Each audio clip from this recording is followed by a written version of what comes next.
निवेशरमणीयदर्शनं मन्दहासरुचिराननाम्बुजं पूजितं सुरनरोत्तमैर्मुदा धर्मनन्दनमहं विचिन्तये। मुखं करोति वाचालं पङ्गुं लङ्घयते गिरिं यत्कृपातमहं वन्दे परमानन्दमाधवम्।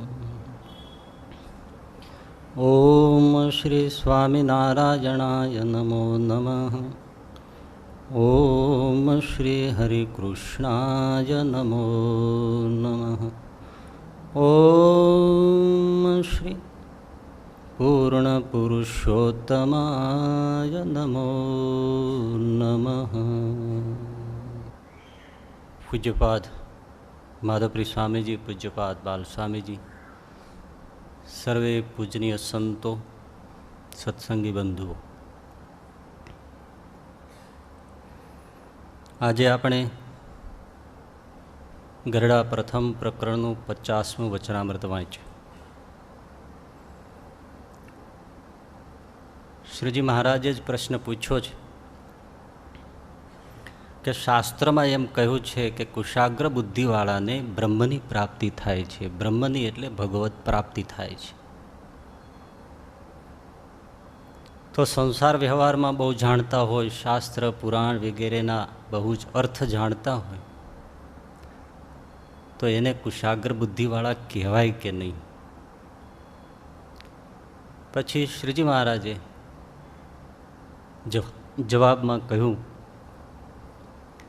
કે ભાઈ, વ્યવહારમાં ભલે બહુ જાણતા હોય, શાસ્ત્ર પુરાણ ઇતિહાસ વેદ ઉપનિષદના બહુ જ જ્ઞાતા હોય, પરંતુ જો પોતાના કલ્યાણને અર્થે કોઈ ઉદ્યમ કરતા નથી તો એ બુદ્ધિવાળા નથી, મૂર્ખ છે.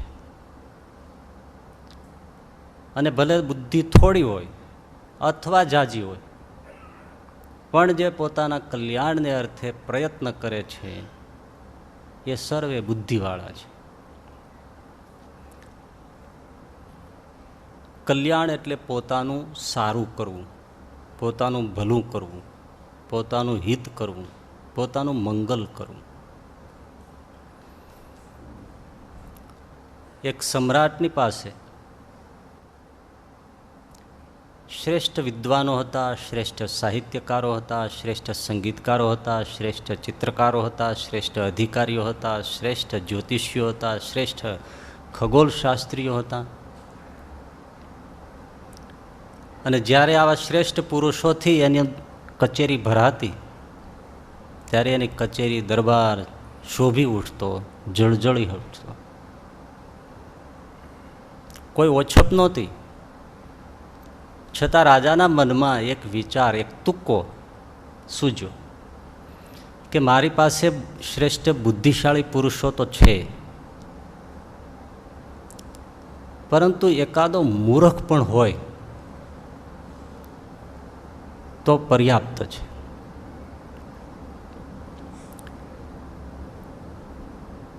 એટલે એમણે અધિકારીઓને આ કાર્ય સોંપ્યું કે તમે એકાદ મૂર્ખ શોધી લાવો.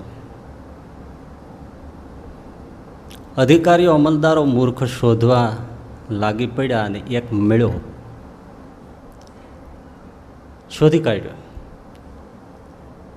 પરંતુ એ હકીકતમાં મૂર્ખ નહોતો, મહાજ્ઞાની સત્પુરુષ હતા, ઓલિયો સાધુ હતો, પહોંચેલો મહાપુરુષ હતો. અને પાગલ અને પરમહંસ ઉપરથી બંને લગભગ સરખા લાગે. પહેલાંનું કાંઈ ઠેકાણું ન હોય દેહના વ્યવહારનું, અને પરમહંસનું પણ દેહના વ્યવહારનું ઠેકાણું ન હોય. વિખરાયેલા વાળ હોય, મેલા ગંદા કપડાં હોય, ગમે ત્યાં પડી રહેતા હોય, ગમે તે આપો તો જમી લેતા હોય. ક્યારેક એકલો એકલો હોય તો પાગલ હસે, ક્યારેક એકલો એકલો રડે, ક્યારેક એકલો એકલો શૂન્ય થઈ જાય. બસ આવી જ ચેષ્ટા પરમહંસની પણ હોય. એ પણ પ્રભુ પ્રેમમાં ક્યારેક એકલા ખડખડાટ હસે, ક્યારેક રડે, ક્યારેક શૂન્ય થઈ જાય,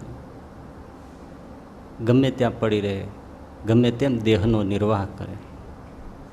એટલે બહિરંગ દ્રષ્ટિથી પાગલ અને પરમહંસ બંને સમાન લાગે, પણ આંતરિક દ્રષ્ટિથી બહુ જ મોટો ભેદ હોય છે. પરંતુ આંતરિક અવદશા, દશા, અવસ્થા જોવાની દ્રષ્ટિ સમાજ પાસે નથી હોતી. એ તો જેને અંદરથી આંખ ઉઘડી હોય એને જ આંતરિક દશા સત્પુરુષોની દેખાય છે. બાકી તો બાહ્ય લિબાસમાં છેતરાય છે. પકડીને રાજ કચેરીમાં લાવ્યા તો આ તો રાજાનો કંઈ ચાહક ન હોય, એને રાજાની ગુલામીની પડી પણ ન હોય ને.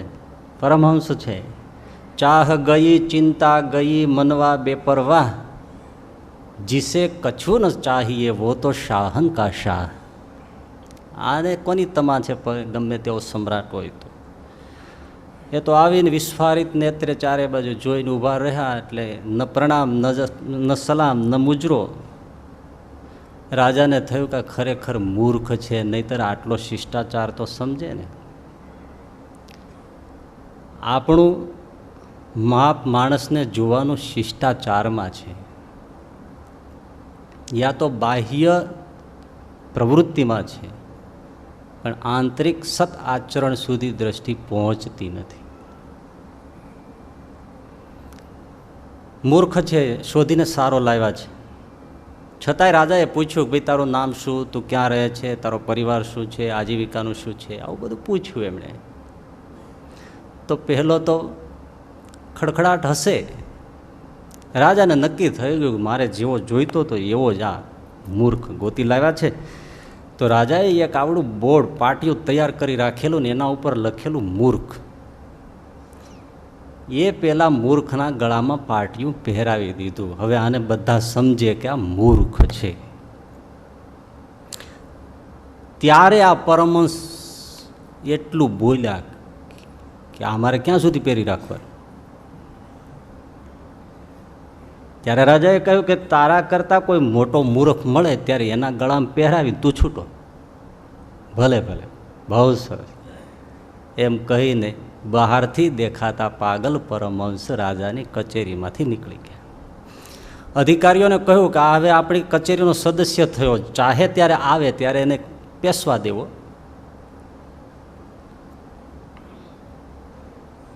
વર્ષો ગયા, સમ્રાટ બીમાર પડ્યા, અસાધ્ય રોગ લાગુ પડ્યો, સાજા થાય એવા કોઈ ચિહ્નો દેખાયા નહીં. એટલે એમણે રાજ્યના એવા અધિકારીઓ, અમલદારો એને મળી લેવાની છૂટ આપી કે મળી લ્યો. સૌ મળવા આવતા હતા, એમાં આ પાગલ પરમહંસ પણ આવ્યા. એમનો નંબર આવ્યો એટલે રાજાની પાસે જઈને એ તો ઊભા રહ્યા અને પૂછ્યું કેમ છો. એટલે રાજાએ કહ્યું, સમ્રાટે કહ્યું કે શું હોય, બસ હવે તો મોટી મુસાફરીએ જવાનું ટાણું થયું. મોટી મુસાફરી એટલે મરવાનું ટાણું થયું. હવે તો મોટી મુસાફરીએ જવાનું ટાણું થયું ભાઈ. રાજાને તેમ જ છે, આ મૂર્ખ આવ્યો. ઠીક ઠીક મહારાજ, મોટી મુસાફરી, હા તો તમારી બધી રાણીઓ, તમારા કુંવર અને મને સાથે લઈ જશો ને. અરે મૂર્ખ, ત્યાં કોઈને સાથે લઈ જઈ ન શકાય, આવવું હોય તો આવી ન પણ શકે, એકલાએ જ જવાનું હોય. હે, એકલાય? હા, તો તમે તો સમ્રાટ છો, તો તમે તમારી ઈચ્છાથી જાઓ છો એકલા કે પછી કોઈ પરાણે લઈ જાય છે? અને રાજાને શોક લાગ્યો કે આ કોઈ મૂર્ખ ન બોલે. તમારી ઈચ્છાથી, મરજીથી એકલા જાઓ છો કે પછી તમને કોઈ પરાણે લઈ જાય છે? અને તમે સમ્રાટ છો તો ક્યાં જવાના છો, ક્યાં રોકાવાના છો, ક્યાં ક્યાં મુકામ કરવાના છો? અને જ્યાં જશો, રોકાશો, ત્યાં ખાવા પીવા, રહેવા, જમવા, છપ્પર પલંગ, દાસ દાસી, નોકર ચાકર, બધી વ્યવસ્થા તો તમે કરી રાખી છે ને. અને રાજા આંચકો લઈ ગયો, અવાક થઈ ગયો, આંખમાં આંસુ આવી ગયા. કંઈ બોલવા સમર્થ ન રહ્યો. ઇતિહાસ એની સામે હતો, જીવન એની સામે હતું. એટલે પહેલાં પાગલ દેખાતા પરમહંસે પોતાનું પાટિયું કાઢીને રાજાના ગળામાં પહેરાવી દીધું.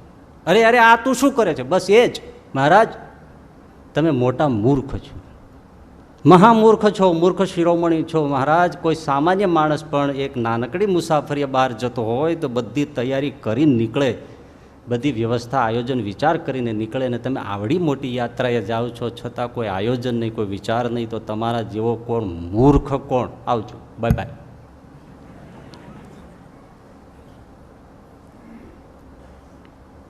અહીંયા કોઈને વિચાર થાય કે એમાં સમ્રાટે એવી શું મૂર્ખામી કરી? રાજ્યનો વિસ્તાર કર્યો, રાજ્ય સમૃદ્ધિનો વિસ્તાર કર્યો, મોજમાં મજાથી જીવન જીવ્યો, પરિવારનો વિસ્તાર કર્યો, પરિવારની સાથે આનંદ ભોગ વિલાસથી જીવો, શરીરનો અંત આવે એ રીતે સૌ જાય એમ ગયો. એમાં રાજાએ મૂર્ખામી શું કરી? એનું બધું જ સારું કર્યું છે. હા, એણે શું મૂર્ખામી કરી એ જેને ન સમજાય એ મૂર્ખ, અને જેને સમજાય એ ડાયો. આ વચનામૃત કોણ મૂર્ખ અને કોણ ડાયો એ સમજાવતું જ વચનામૃત છે. આખી સૃષ્ટિ છે એ રહસ્યપૂર્ણ છે. એક એક અણુ, એક એક પદાર્થ અનંત રહસ્યો પોતાના ગર્ભમાં લઈને બેઠું છે. પૃથ્વીના પેટાળમાં અનેક રહસ્યો છે, સાગરના પેટાળમાં અનેક રહસ્યો છે, અવકાશના ગર્ભમાં અનંત રહસ્યો છે. અને રહસ્ય હંમેશા ગુપ્ત હોય, ઊંડાણમાં હોય, ગર્ભમાં હોય.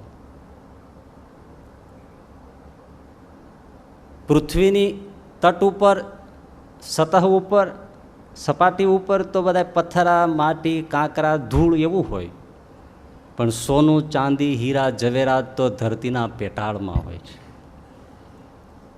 સાગરના કિનારે શંખલા અને છીપલા હોય, પણ મહારત્નો સાગરના ગર્ભમાં હોય છે. રહસ્ય ઊંડાણમાં હોય છે. એ રહસ્યને જે શોધી કાઢે એ એટલો બુદ્ધિવાળો ગણાય. અને ઊંડાણમાં ગતિ કરવા માટે તીવ્ર બુદ્ધિ જોઈએ, તીવ્ર બુદ્ધિ જોઈએ, કુશાગ્ર બુદ્ધિ જોઈએ. કુશ એટલે દાભડો, એની ધાર જેવી તીખી, તેજ, શાર્પ ઇન્ટેલિજન્સ જોઈએ. તો જ એ ગર્ભમાં પ્રવેશ કરી શકે પદાર્થના, અવકાશના, ધરતીના, સાગરના. મુશલાગ્ર બુદ્ધિ એટલે સાંભેલા જેવી, મુશલ એટલે સાંભેલું, સાંભેલા જેવી બુદ્ધિ આમાં કામ ન કરે. એને કદાચ આ વચનામાં સમજાય પણ નહીં. તીખી બુદ્ધિ જોઈએ, તીવ્ર બુદ્ધિ જોઈએ, તો એ રહસ્યને ડૂબકી મારીને શોધી લાવે. તો આજના વિજ્ઞાને આવી તીવ્ર બુદ્ધિના સહારે અનેક રહસ્યો આપણી સામે ખુલ્લા કર્યા છે. ધરતી, સાગર, અવકાશના ગર્ભમાં ડૂબકી મારી છે. અને એમાંથી અવકાશ વિજ્ઞાન, ભૂસ્તર વિજ્ઞાન, અણુ વિજ્ઞાન, પદાર્થ વિજ્ઞાન, શરીર વિજ્ઞાન, એવા અનેક વિજ્ઞાનનો વિકાસ થયો છે. મોરનું ઈંડું આપણા હાથમાં આપે તો આપણને એમાં ખાલી શું લાગે? પાણી, પ્રવાહી લાગે, કંઈ દેખાય નહીં. છતાં એ મોરનું ઈંડું કેટલા રહસ્ય, કેટલા સુષુપ્ત પ્રક્રિયાઓ, રસાયણોને સમાવીને બેઠું છે કે જે આપણને ઉકલે જ નહીં. એવા ભરેલા એક કોચલામાં પાણી ભર્યું છે અને ખાલી આમ બહાર જ પડ્યું રહે છે. અને છતાં એમાંથી જ્યારે સમય થાય ત્યારે કઈ રીતે કોચલું તૂટે છે અને એમાંથી કેવો પંચરંગી, સપ્તરંગી મયુર બહાર આવે છે. આ રહસ્ય આપણને સમજાય. એમાં રંગ કેમ પૂરાતા હશે? એક સરખા રંગ પૂરાય. એના રહસ્ય એના જીન સૂત્રોમાં છે, રંગસૂત્રોમાં છે. પરંતુ આજના વિજ્ઞાને એના અણુને વાંચી લીધા ખરા. ગર્ભમાં ડૂબકી મારી આપણને જે પાણી દેખાય છે, વિજ્ઞાનને, વૈજ્ઞાનિકોને એમાં તો કેટલાય જીન્સ દેખાય છે. કયા જીન્સથી કયો બ્લુ રંગ ક્યાં પૂરાય છે એને ખબર છે. એટલે વૈજ્ઞાનિકોને જો તમે કહો તો, તમે ચાહો તો તમને સફેદ મયુર પણ પેદા કરી આપે. બધા જ રંગને કેન્સલ કરી નાખે. કહો તો બ્લેક, કહો તો બ્લુ, અને કહો તો પંચરંગી, કહો તો સપ્તરંગી. મયુર પેદા કરીને તમારા આંગણામાં રમતો મૂકે એટલી તીવ્ર બુદ્ધિ વૈજ્ઞાનિકો પાસે છે. આટલું રહસ્ય વાંચ્યું એમણે.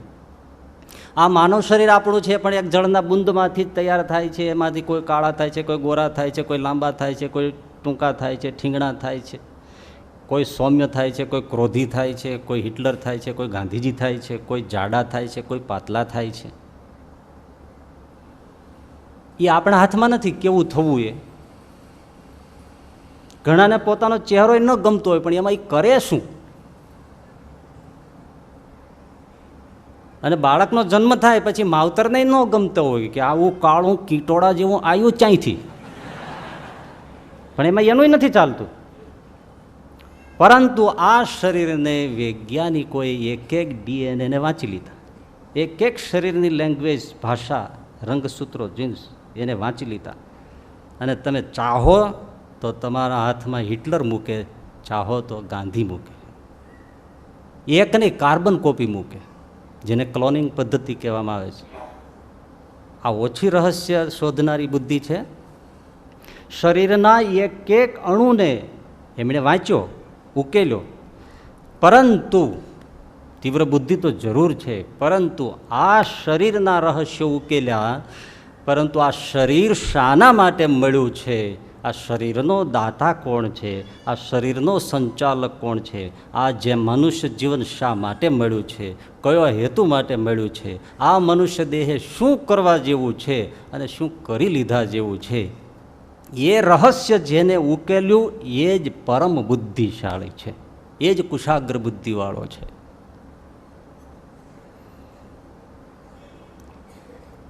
નહીતર તો તીવ્ર બુદ્ધિવાળા દૂર દૂરનું જોઈ શકે છે, ઊંડાણમાં જોઈ શકે છે. એની બુદ્ધિને તો દાદ દેવી જ પડે. મૈસૂરમાં વિશ્વેશ્વરૈયા નામે એન્જિનિયર થયા. ટ્રેનમાં મુસાફરી કરતા હતા અને આ વિશ્વેશ્વરૈયા એન્જિનિયરના ચમકારા તમને મૈસૂરમાં દેખાય છે. ટ્રેનમાં મુસાફરી કરતા હતા. એ વખતે બ્રિટિશ રાજ હતું, યુરોપિયન સાથે બેઠા હોય આ બધું છે. ગામડીઓ લિબાસ રાખતા, પાઘડી બાંધતા, સુરવાળ, જબ્બો, ખેસ પહેરતા. ટ્રેન પૂરપાટ દોડી રહી છે. એમાં વિશ્વેશ્વરૈયા એકદમ ઊભા થઈને ચેઇન પુલ કરવા માટે, ચેઇન ખેંચવા માટે, સાંકળ ખેંચવા માટે ઊભા થયા. એટલે પેલા ધોળિયા ગાય શટઅપ, બેસી જા, શું કરે છું, ગાંડો થયો? બેસી ગયા. થોડી વાર થઈને પાછા ઊભા થયા. એટલે કે તને મૂર્ખ છે, શું આ કરી? એને તો ખબર નથી આ કોણ છે, એને ગામડીઓ લાગે છે. ત્રીજી વાર ઊભા થયા અને જ્યારે બેસવાનું કહ્યું ત્યારે એમણે કહ્યું કે મને સાંકળ ખેંચવા દો અથવા તમે ખેંચો, નહીં તો જીવતા એ કંઈ નહીં રહ્યો. પેલા કે એવું શું છે? તો કે આગળ અકસ્માત થશે આ ટ્રેનને 101%. બોલો. એટલે ગભરાઈ ગયા. એટલે ચેઇન પુલિંગ કર્યું અને કે તપાસ કરો આગળ. આગળ દૂર દૂર ગયા તો ત્યાં પટરીઓ કાઢી નાખેલી હતી. ટ્રેનના પાટાઓની પટરીઓ નીકળી ગઈ હતી. કોઈ શરારત કરેલી કોઈ. હવે જો ટ્રેન ગઈ હોત તો બધા જ ખતમ થઈ જાય. ત્યારે પેલા ધોળિયા અવાક થઈ ગયા કે મુરબ્બી તમે છો કોણ? તો કે મારું નામ વિશ્વેશ્વરૈયા છે, હું મૈસૂરનો એન્જિનિયર છું. પણ તને આ ખબર કઈ રીતે પડી? તો કે જે ટ્રેન દોડતી હતી ને, જ્યાંથી સ્ટાર્ટ થઈ ત્યારે એનો મેં અવાજ જોયો અને પછી મેં એનો અવાજ સાંભળ્યો. એ અવાજમાં ફરક હતો એટલે મને એના અવાજ ઉપરથી ખબર પડી ગઈ કે આગળ સ્લીપરો કાઢી નાખવામાં આવ્યા છે. બોલો, આ જોઈ શકે કોઈ? તીવ્ર બુદ્ધિ છે. પાટલીપુત્રમાં ભયંકર નંદ વંશનું રાજ્ય હતું અને ક્રૂર રાજા હતો નંદ. એ વખતે ચાણક્ય થયા, વિદ્વાન પુરુષ, વિચક્ષણ પુરુષ. જોજો દૂર દૂર ક્યાં ક્યાં જોઈ શકે છે. આપણી બુદ્ધિ તો આંગણામાંય નથી. ચાણક્યને નંદ વંશના રાજાની સાથે જોયું તો કે જુલ્મ છે. આ તો આ મોટો રાજા જ ત્રાસવાદી છે. અને એમણે નિર્ણય કર્યો કે આ નંદ વંશનું નિકંદન કાઢી નાખું અને કોઈ સારો રાજાને બેસાડું. હવે એની શોધખોળ કરવાની છે. કોઈને જોવે એટલે તપાસ્યા કરે કે આનામાં ચેતન છે કે નહીં. એમાં એકવાર એ ચાલ્યા જતા હતા, ત્યાં એક 10 વર્ષના બાળકને એક ભોથું ખોદતા જોયો. હવે આમાં આપણને કાંઈ રહસ્ય દેખાય? એ ભોથું ખોદતો હતો અને ચાણક્યને થયું કે આમાં કંઈક રહસ્ય છે. તીવ્ર બુદ્ધિ જુઓ ચાણક્યની. આજે તમે એના ગ્રંથો વાંચો ને, ચક્કર જડી જાય તમને. એમની પાસે જઈને બેટા આ તો શું કરે છે? કહ્યું કે એનો મને ખાપો વાગ્યો એટલે એને રહેવા ન દો, કાઢી નાખું. ચાણક્ય કે ખાપો વાગ્યો તો તારે ક્યાંય ફરીથી નીકળવું છે? તો કે મારે નથી નીકળવું, પણ જે નીકળશે એને તો આવા ખાપા વાગશે ને, આવા ખાપા જોઈએ જ નહીં. ચાણક્ય કે તું મારી હારે હાલ. કોણ છે તારો પરિવાર? લઈ ગયા. એને કહ્યું કે એમના બાપુજીને મા બાપને કહ્યું કે આ છોકરો મને સોંપી દો અને હું એને મહાન બનાવીશ. અને એનું નામ હતું ચંદ્રગુપ્ત, અને ચંદ્રગુપ્ત મૌર્ય વંશ એમણે પાટલીપુત્રમાં સ્થાપ્યો. હવે આવા ભોથા ખોદતા કેટલાય જોઈએ છે આપણે. તીવ્ર બુદ્ધિ છે. મોરારજીભાઈ દેસાઈ જ્યારે વડાપ્રધાન હતા ત્યારે રશિયા મોસ્કો ગયા. એમનું આયોજન હતું, રશિયન સરકારે એમને આયોજન આપ્યું કે આવતીકાલે સવારે 9 વાગે પહેલાં એક સ્મારક છે રાજપુરુષનું, ત્યાં મુલાકાત લઈને પછી આપણે પાર્લામેન્ટ હાઉસ જવાનું છે. આ કાર્યક્રમ છે. સવારે ઉઠ્યા તો રશિયન સરકારે મોરારજીભાઈ દેસાઈ એમના સેક્રેટરીને મેસેજ આપ્યો કે સાહેબને કહેજો કે કાર્યક્રમ થોડો ચેન્જ થયો છે, આપણે પહેલાં પાર્લામેન્ટ હાઉસ જઈશું અને વળતા આપણે સ્મારકની મુલાકાત લઈશું. એટલે સેક્રેટરી કીધું કોઈ વાંધો નહીં, નો પ્રોબ્લેમ, હું સાહેબને કહી દઉં છું. એટલે મોરારજીભાઈને વાત કરી કે આ રીતે કાર્યક્રમમાં ફેરફાર થયો છે. મોરારજીભાઈ કે એ વસ્તુ નહીં બને, આપણે પહેલાં જ સ્મારકની મુલાકાતે જઈશું, જે નિયત કાર્યક્રમ છે એ, અને પછી આપણે ત્યાં સંસદ પાર્લામેન્ટ હાઉસ જઈશું. સેક્રેટરી કે સાહેબ પણ આમાં સરળ પડે એમ છે ને, એટલા માટે સરકારે ફેરફાર કર્યો છે કે આપણે પહેલાં જઈશું તો ઓકવર્ડ છે, અને પહેલાં સંસદ ભવન જઈએ અને પછી ત્યાંથી વળતા આપણે સ્મારકની મુલાકાત લઈશું, એટલે આપણે વધારે સમય પાર્લામેન્ટમાં આપી શકીશું અને આપણો ટાઈમ સેવ થશે. મોરારજીભાઈ કે તને ખબર ના પડે, આ પ્રમાણે જ કાર્યક્રમ રહેશે. એમણે કીધું સાહેબ એમાં શું મોટો ફેર પડે છે? તો તને ખબર નથી, એ રશિયન લોકો મારું માઇન્ડ વાંચવા માગે છે કે આપણા ઢાળ્યા વળે છે કે નહીં. જો એને ખબર પડી જાય કે આ થોડો લચીલો છે તો જે કોલ કરાર થશે ને એમાં ઘણું બધો લચીલાવ લાવશે. પણ એ સમજી જશે કે મોરારજી દેસાઈ ઝૂકે એમ નથી, એટલે જે નક્કી થયું છે એ જ પ્રમાણે સાઇન સિક્કા થશે. બોલો આ કોણ સમજી શકે? આજના તો સમજે જ નહીં. આટલું દૂરનું જોઈ શકે છે. 1930ની અંદર ગાંધીજીએ જ્યારે મીઠાના સત્યાગ્રહની આહલે કરી અને હું કૂચ કરી અને એક ચપટી મીઠું ઉપાડીશ, ધુરંધર બ્રિટિશરો લંડન સુધીના મૂછમાં હસતા હતા કે આની અક્કલ ગઈ. આપણા દેશના મોટા મોટા રાજકીય પુરુષો જેને નામ નથી દેવું એવા નહીં થતું હતું કે ગાંધીજી આ ચપટી મીઠું ઉપાડીને શું કરશે, આમાંથી શું થવાનું છે? એટલે તો ધરપકડ ન કરી બ્રિટિશ રાજે કે ભલે ન ઉપાડતો, છ ઉપાડતો, એક ખોબો મીઠામાં શું થવાનું છે. પરંતુ ગાંધીજી સમજતા હતા કે ચપટી મીઠું જ કંઈક કરવાનું છે, કારણ કે મીઠાના ઉપર બ્રિટિશ રાજે કર નાખ્યો હતો. પણ કોઈ દેશમાં નહોતું સમજ્યું, અને ઘણી એવી ગાંધીજીની પ્રક્રિયાઓ, ક્રિયાઓ, વર્તણૂક હતી કે જેને સાથે રહેનારા બુદ્ધિશાળીઓ પણ, તીવ્ર બુદ્ધિશાળીઓ પણ, રાજાજી જેવા બુદ્ધિશાળીઓ પણ કોઈ સમજી નહોતા શકતા. રેટિયાને હજી નથી લોકો સમજી શક્યા. લ્યો, અને એ વખતે આ મીઠું શું ઉપાડીને કરવાનું છે નહોતા સમજી શક્યા. અને છતાંય ગાંધીજીએ જ્યારે મીઠું ઉપાડ્યું અને એમ કહ્યું કે હું બ્રિટિશ રાજના મીઠાના કરારનો ભંગ કરું છું, કાયદાનો ભંગ કરું છું, અને બ્રિટિશ રાજના ઇમારતમાં હું લૂણો લગાડું છું, તોય હસ્યા લોકો. અને એક યુરોપિયન પત્રકારે મુલાકાત કરીને પૂછ્યું કે તમે આ ચપટી મીઠું ઉપાડ્યું એમાં શું થઈ જવાનું છે? ગાંધીજી કે આ તું ચાય પીવે છે એમાં 1 ચમચી મીઠું નાખું શું થાય? તો કે બાપુ ના પીવાય. તો કે તું જોજે, આ મીઠાથી સરકાર ભાગશે. અને ગઈ. એ તીવ્ર બુદ્ધિ છે. એક બજેટ બહાર પડે તો કેટલા અર્થશાસ્ત્રીઓ હોય છે પામી જાય છે ને કે 50-100 વર્ષમાં કેવી અસર પડશે દેશ ઉપર. એક એક નેશનની અર્થનીતિઓને જાણી જાય છે, વિદેશ નીતિઓને જાણી જાય છે. જનરલ માણેકશા જાણી જાય છે ને ઇન્દિરાને કહી દે છે મારે રાજીનામું લેવું લઈ લો, પણ અત્યારે યુદ્ધ નહીં થાય, એ હું કહું ત્યારે થશે તો તમારા હાથમાં હું તમને આપીશ, માગશો તે. આ બુદ્ધિ છે. આવું દૂર દૂરનું રાજપુરુષો, અર્થશાસ્ત્રીઓ, નીતિશાસ્ત્રીઓ, ખગોળશાસ્ત્રીઓ જોઈ શકે છે. એ બુદ્ધિ ખોટી નથી, ઉપયોગી છે. પરંતુ આવું દૂર દૂરનું જોઈ શકનારા પણ જો ખોટી નથી, આ બુદ્ધિ ઉપયોગી જ છે. કારણ કે એ બુદ્ધિના સહારે જ આપણે અત્યારે જો ઘોર અંધકાર રાત્રિમાં જળાહળા થઈને બેઠા છીએ. એટલે ઘણા લોકો પછી છે ને મૂર્ખ લોકો આ સમાજના છે બધા એવી રીતે વગોવ્યા કરે છે કે એ સાધુડાઓ બધા વિજ્ઞાનની નિંદા કરે છે. ડોબા નિંદા નથી કરતા, એની મર્યાદા બતાવીએ છીએ. ઉપયોગી બુદ્ધિ છે. પરંતુ આવું દૂર દૂર જોનારી બુદ્ધિ કે જે કોઈ ન જોઈ શકે એવી તીવ્ર બુદ્ધિ, દૂરનું જોનારા પણ જો પોતાનું ન જોઈ શકે તો મૂર્ખ છે. મર્યા પછી પોતાનું શું થવાનું છે?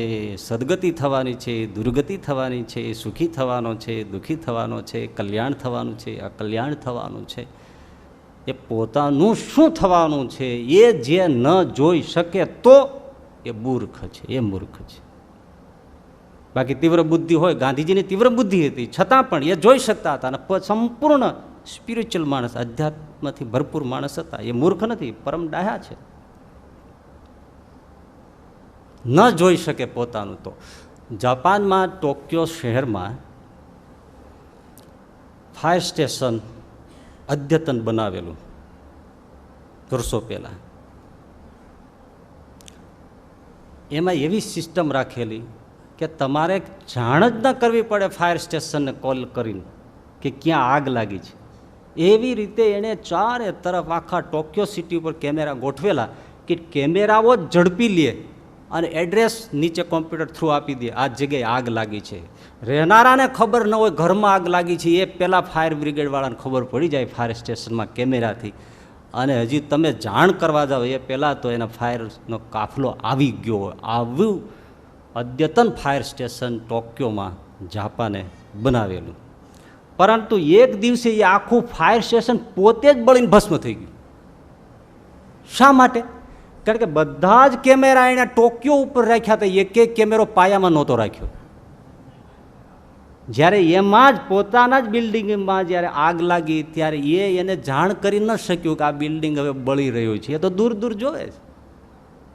એમ આજના અનેક જ્ઞાનની, વિજ્ઞાનની શાખા પ્રશાખાઓમાં દૂર દૂર જોઈ શકવાની ક્ષમતા હોય, પરંતુ પોતાનું જીવન સળગી રહ્યું છે એ જે ન જોઈ શકે એ મૂર્ખ છે. પોતાનું જીવન તાપ, સંતાપ, આધિ, વ્યાધિ, પીડા, દુઃખ એનાથી ભરાતું જાય છે, સળગતું જાય છે. એ દેખાતું નથી. અને દૂર દૂરની અર્થનીતિઓ દેખાય છે, વિદેશ નીતિઓ દેખાય છે, પોતાની નીતિ દેખાતી નથી. તો એને ડાયો તો કઈ રીતે કહેવાય જે પોતાનું ન જોઈ શકે? કોઈના સમાજના દાંપત્ય જીવન ઉપર આખું દળદાર ગ્રંથ લખી નાખે અને દિવસો મહિનાઓ સુધી સરસ મજાના પ્રવચન આપે, પણ બે માણસોને ઘરમાં ડખો હોય,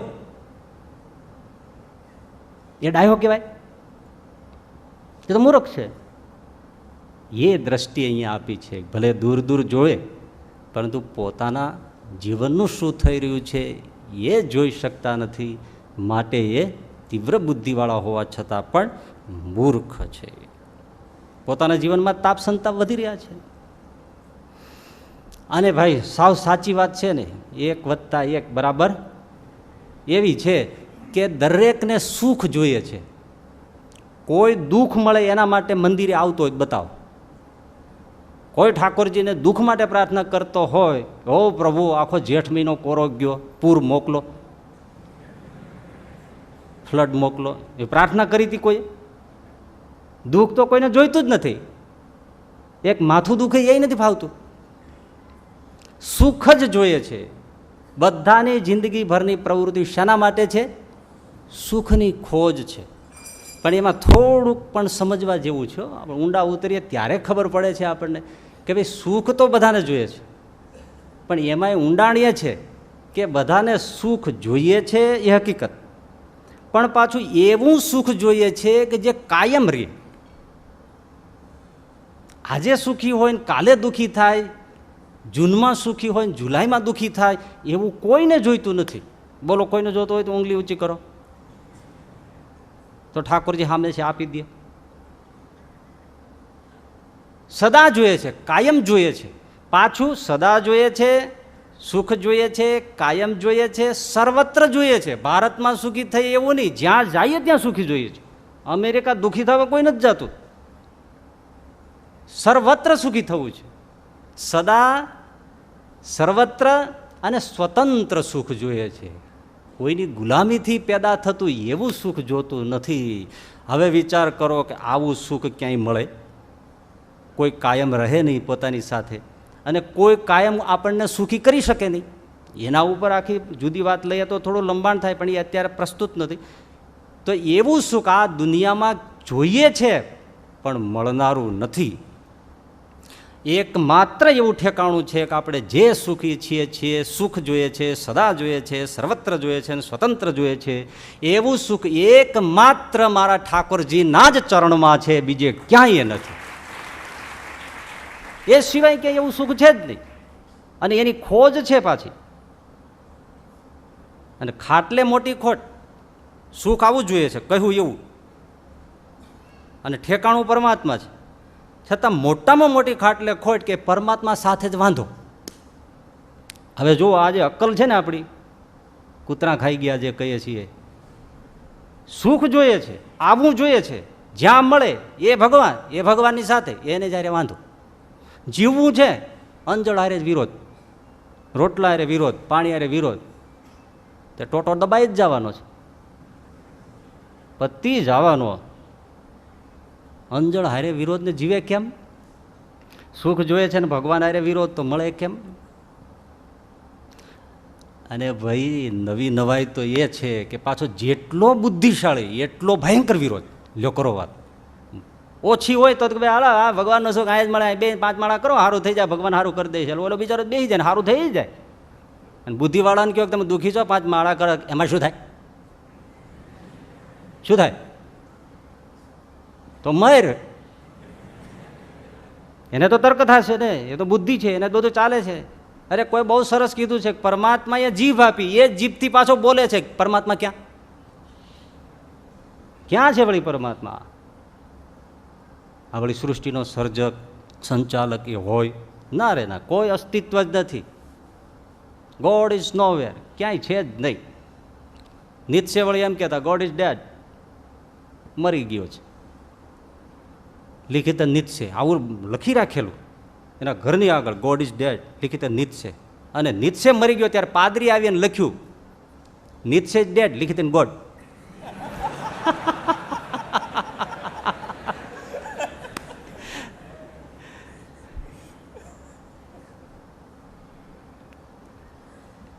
કેવા સરસ સૂરજનું દર્શન થાય છે, જો ને. થાય છે તો આનંદ આનંદ થાય છે. દિવસ થાય છે, રાત પડે છે, સૂરજ ઉગે છે, સૂરજ આથમે છે. શિયાળો આવે છે, ઉનાળો આવે છે, ચોમાસું આવે છે, સાથે જાત જાતના ફળ લાવે છે. જાંબુડા લાવે છે, કેરી લાવે છે, ચીકુ લાવે છે, પપૈયા લાવે છે, જાત જાતનું લાવે છે. ઋતુના ફળ આવે છે, ઋતુ ચેન્જ થાય છે. ને આપણે કંઈ કરતા નથી જતા, કેવી રીતે બધું ચાલ્યા કરે છે. તો પહેલાં એમ કહે છે તો બધું ગુરુત્વાકર્ષણના નિયમના આધારે થાય છે. પૃથ્વી 23.5 ડિગ્રીએ નમેલી છે, અને ગુરુત્વાકર્ષણનો ફોર્સ છે, એટલે એ ગતિથી આમ થાય છે. હે, આના શરીર એવું કાંઈ આમાં શું છે? એક અણુ અમે વાંચી લીધા છે, એવું કશું જ નથી. આમાં શું છે? XY મળે એટલે પુત્રનો જન્મ થાય, XX મળે એટલે પુત્રીનો જન્મ થાય. આટલા પ્રકારના હોર્મોન્સ હોય તો માણસ ઊંચો થાય, આવા પ્રકારના હોર્મોન્સ હોય તો માણસ નીચો થાય, આવા પ્રકારના હોર્મોન્સ હોય તો માણસ આમ ફાટવા જ માંડે, હોરિઝોન્ટલ વિકાસ થાય. પાણી પીવે તો ફૂલે, બોલો. અને અમારી જવાની ઘીમાં જબોળી રાખો તો ડોકું કાઢે તો પાતળો જ હોય. હોર્મોન્સ આમાં શું છે? આમાં ક્યાં છે ભગવાન? આ તો બધું પદાર્થ અને પદાર્થના જે નિયમ છે એના અનુસાર આ બધું ચાલ્યા કરે છે. અને શરીર ક્ષીણ થાય તો હાર્ટ બંધ થઈ જાય છે, અને હાર્ટ બંધ થાય એટલે માણસ પતી જાય છે, ગુજરી જાય છે, મરી જાય છે. બસ, બીજું શું છે? તમને ખબર છે? હું પણ કહું તો ને, એ પહેલાં આવા રોગેય નહોતા ને આવા અકસ્માતય નહોતા, પણ એક છે ને વેપારી હળી કરી ગયો ને એટલે થયું બધું આ. તો એ ગુજરી ગયો, મરી ગયો, તો એના છોકરાએ કાળો કકળાટ કરી મૂક્યો. કોઈ પૂછે બાપા કેમ વૈયા ગયા? ભગવાને મારી નાખ્યા. બાપા કેમ વૈયા ગયા? ભગવાને મારી નાખ્યા. તો ભગવાનને એવું થયું મેં હું મારી નાખ્યા, એના કર્મે મર્યો. તે ભગવાને પાછો જીવને પાછો મોકલ્યો, કાળને હુકમ કર્યો ભાઈ મોકલો, મારું નામ બદનામ થાય છે.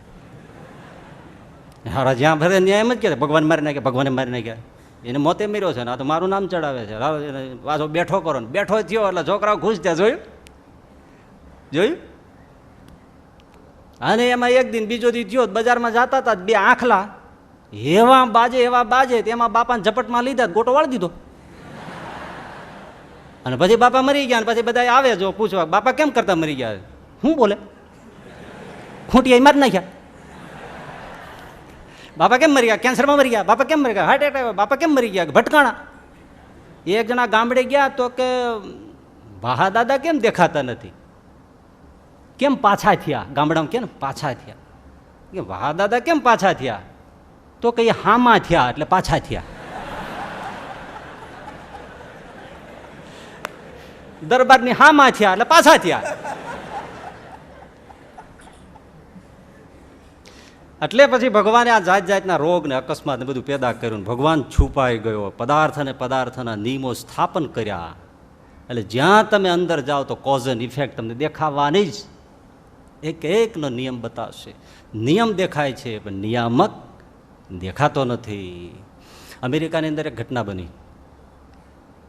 એક પાદરીનો એક ફ્રેન્ડ મિત્ર હતા ડૉક્ટર, પણ એ ડૉક્ટરને આવું જ બુદ્ધિ ને એટલે સતત વિરોધ કર્યા કરે કે ભાઈ આ ઈશ્વર છે નહીં, તમે ખોટું બધું ફેલાવો છો, લોકોને ભ્રમિત કરો છો, જે લાઈફ જીવવા જેવી છે, life is short, enjoy it, આ બધું તમે કરવા નથી દેતા ને આવું છે ને તેવું છે.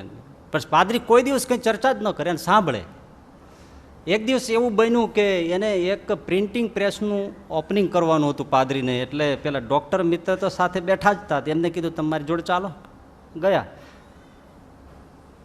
પાદરીએ તો ખાલી એમ જ એવી રીતે સરળ રીતે જ એને સાથે લીધા હતા. હવે તમે જુઓ છો ને કે અમેરિકાના પ્રિન્ટિંગ પ્રેસ ઓપનિંગ થયું અને બધું પ્રેસ ચાલુ થયું. અને પછી પેલા લોકોએ બતાવ્યું. એટલે પ્રેસ એટલે તમે અમેરિકન પ્રેસ જુઓ તો ઓટો પ્રેસ જે જુઓ, કાગળ એની મેળે ઉપડે, છપાય, વળે, કટિંગ થાય, બાઇડિંગ થાય, પૂઠા ચડે, ઉપરનું કવર ચડે, ઉપર પ્લાસ્ટિક કવર થાય, સીધું પુસ્તક તમારા હાથમાં આપે. કંઈ જ નહીં કરવાનું, જોઈ જ રહેવાનું. આખું પુસ્તક સીધું ફટાફટ બોક્સમાં ભરીને રવાના જ કરી દો, અડવાનું જ નહીં. એટલે પેલા ડૉક્ટર મિત્રે કહ્યું કે પ્રિસ્ટ બુદ્ધિપૂર્વક કામ કરે છે ને તો કે દાદ દેવી પડે. બસ હું કહું છું ને આ જ રીતે સૃષ્ટિ ચાલે છે. પાદરીએ કહ્યું હું સ્વીકારું છું આ જ રીતે ચાલે છે, પણ બટન દબાવ્યું કોણે? બટન કોણે દબાવ્યું? આપણે આવ્યા ત્યારે ચાલતી હતી તો કે ના, પછી મેં બટન દબાવ્યું ને ત્યારે આ ચાલુ થયું ને. એમાં સૃષ્ટિ નિયમ અનુસાર જ ચાલે છે, પરંતુ બટન દબાવનારો તો કોઈ છે, દબાવીને ક્યાંક છુપાઈ ગયો છે. એટલે નિયમ દેખાય છે બુદ્ધિવાળાને, પણ નિયામક દેખાતો નથી. આમ તો બુદ્ધિવાળા છે, અને શાસ્ત્રમાં એમ કહ્યું છે કે બુદ્ધિવાળા હોય, તીવ્ર બુદ્ધિવાળા હોય તો એને આ નિયામક એટલે પરમાત્મા દેખાવો જોઈએ ને. તો એમ જ કહ્યું, શ્રીજી મહારાજ પણ એમ કહ્યું કે શાસ્ત્રોમાં કહ્યું છે કુશાગ્ર બુદ્ધિવાળાને ભગવત પ્રાપ્તિ થાય છે. તો આવાને નિયામક દેખાતો કેમ નથી એ થોડું સમજવા જેવું છે. કઠોપનિષદમાં આ વચન છે, દ્રશ્યતે તો અગ્રયા બુદ્ધયા સૂક્ષ્મયા સૂક્ષ્મદર્શિભિ. એ પરમાત્મા, એ આત્મા કોને દેખાય છે? તો કે અગ્ર બુદ્ધિવાળાને. બે શબ્દો વાપર્યા છે, એમાં ચમત્કાર છે. અગ્રયા બુદ્ધયા, તે જ તીવ્ર ધારદાર બુદ્ધિવાળાને ભગવાન દેખાય છે. એટલું જ નથી કહ્યું, તરત બીજો શબ્દ મૂક્યો છે, સૂક્ષ્મયા બુદ્ધયા, સૂક્ષ્મ બુદ્ધિવાળાને. એ સૂક્ષ્મ બુદ્ધિ ઔપનિષદિક ભાષામાં સૂક્ષ્મ બુદ્ધિ એટલે નિષ્પાપ બુદ્ધિ, પવિત્ર બુદ્ધિ, નિર્મળ બુદ્ધિ, નિર્વિકાર બુદ્ધિ. જેની આ બુદ્ધિને જે જાડું પડ ચડી જાય છે પાપનું ચડે છે. એટલે આમ ધારદાર હોય પણ જોઈ નથી શકાતા એવા પાપના કર્મના સંસ્કાર લાગે છે, એટલે બુદ્ધિ જાડી થઈ જાય છે. એટલે જાડી થઈ જાય છે એટલે તીવ્ર હોવા છતાં પણ એ ભગવત વિષયમાં પ્રવેશ કરી શકતી નથી. જેની બુદ્ધિમાંથી પાપ દૂર થાય છે એને પેલો પરમાત્મા દેખાય છે. એટલે આ બુદ્ધિના જે થોડા ઉલટા સુલટા આયામ છે એમાં માણસ ગૂંચવાય નહીં. એટલે શ્રીજી મહારાજે બિલકુલ સીધું ચટ વર્ટિકલ ઉત્તર આપી દીધો કે જે ભગવાનને માર્ગે ચાલે એ ડાહ્યા, ન ચાલે એ મૂર્ખ. આ વચનામૃતનો મારો જ એટલો સરસ છે કે ભગવાનને કલ્યાણને માર્ગે ચાલે એ બુદ્ધિવાળા, ન ચાલે એ મૂર્ખ.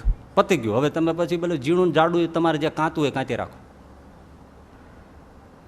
અને આમ જુઓ તો વાત સાચી ને કે ગમે તેવો બુદ્ધિશાળી હોય, પેલા ડૉક્ટર્સ કે એન્જિનિયર્સ તો નિયમ સુધી જોઈ શકે છે, પદાર્થ અને પદાર્થના નિયમ સુધી જોઈ શકે છે. પણ જેને આપણે થોડી બુદ્ધિવાળો કહે છે એ તો એને પણ વિંધીને પાર જઈને નિયામકને જોઈ શકે છે. તો કોણ કુશાગ્ર બુદ્ધિવાળો થયો? આની ધાર વધારે છે ને, એને વિંધીને આર પાર નીકળીને નિયામકને જોઈ જાય છે. એટલા માટે જ એ કુશાગ્ર બુદ્ધિવાળો છે, ધારદાર બુદ્ધિવાળો છે.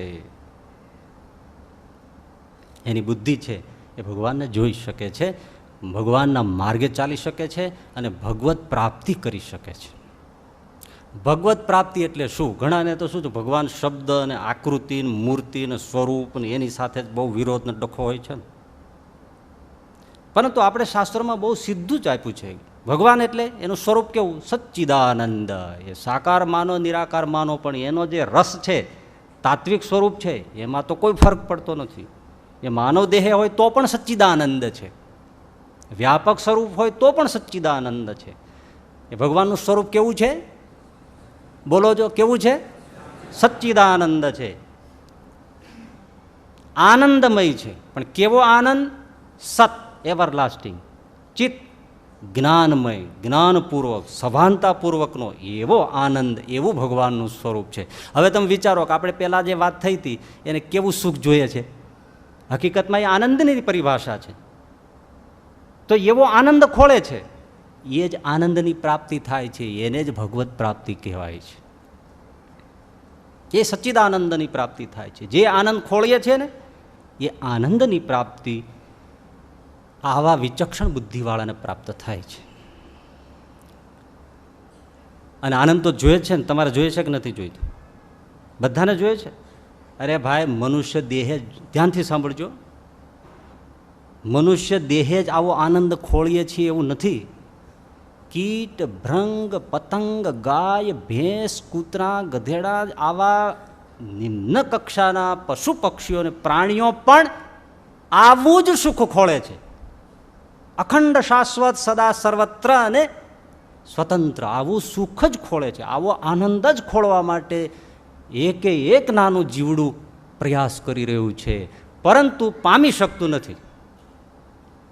મહેનત એની છે, ખોજ એના માટે છે, પ્રયત્ન એના માટે છે, પણ એવું સુખ મળતું નથી. ત્યારે સાંભળજો, ત્યારે પરમ કૃપાળુ પરમાત્મા દયા કરીને એ 84માં ફરતા એવા કીટભ્રંગ જેવા આત્માને આવું માનવ દેહ ભગવાન આપે છે કે લે બેટા, તું જે સુખની આનંદની ખોજ કરે છે ને એનું એકમાત્ર સાધન આ જ આ હું તને આપું છું. આ માનવ દેહ કરીને તું જે આનંદને ખોળે છે એ પ્રાપ્ત થઈ શકે.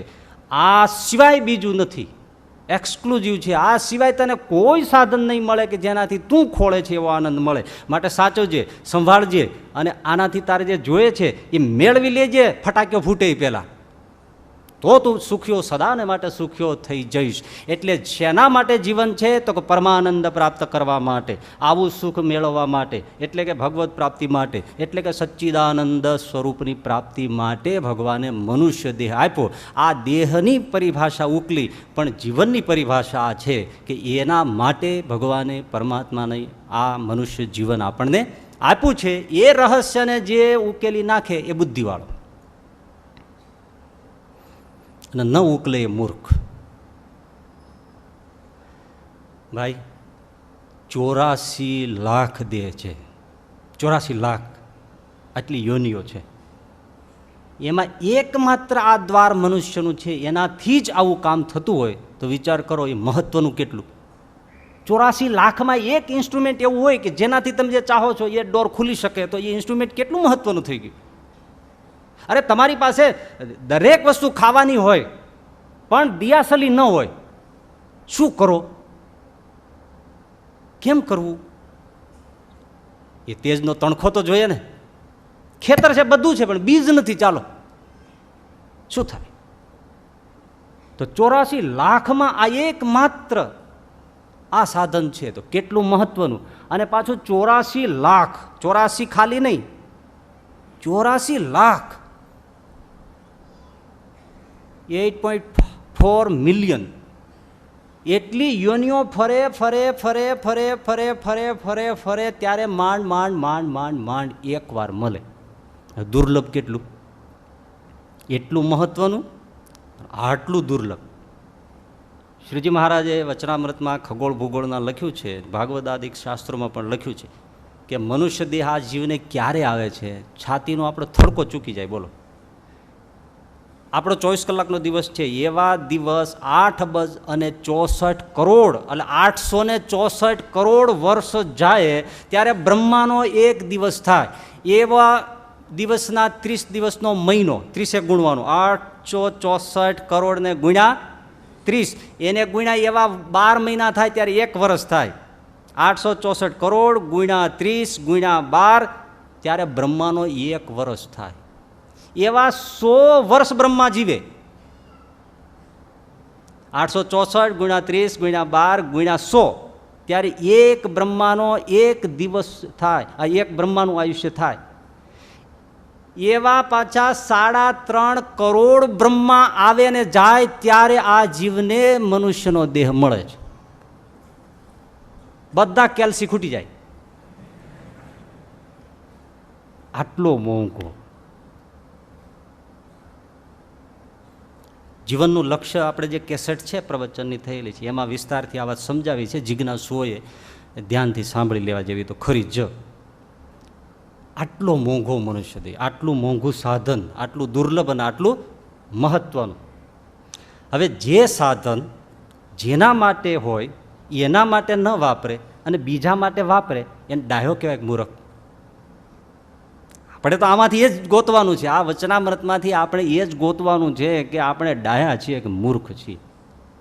આવું અતિ મહત્વનું ને દુર્લભ સાધન જેના માટે છે, જેના માટે આપ્યું છે, એના માટે એનો ઉપયોગ ન કરવો અને બીજા માટે ઉપયોગ કરવો, તો એ ડાહ્યો ન કહેવાય, મૂર્ખ કહેવાય.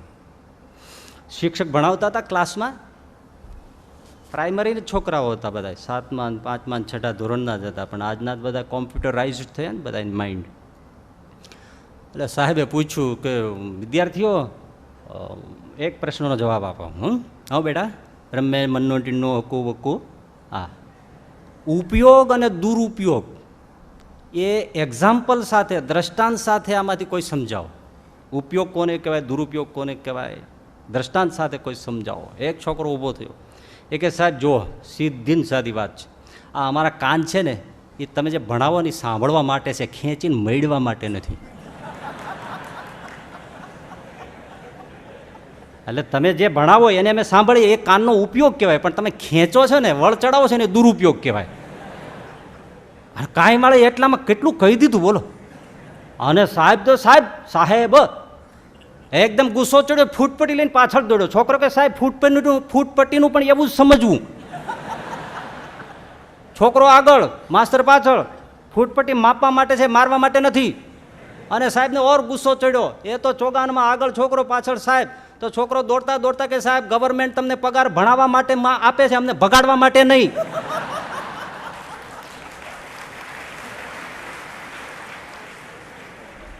સાહેબને પાક્કું થઈ ગયું, બોલો ઉપયોગ કોને કહેવાય, દુરુપયોગ કહેવાય. જિંદગીમાં પછી પૂછ્યું જ નહીં કોઈને.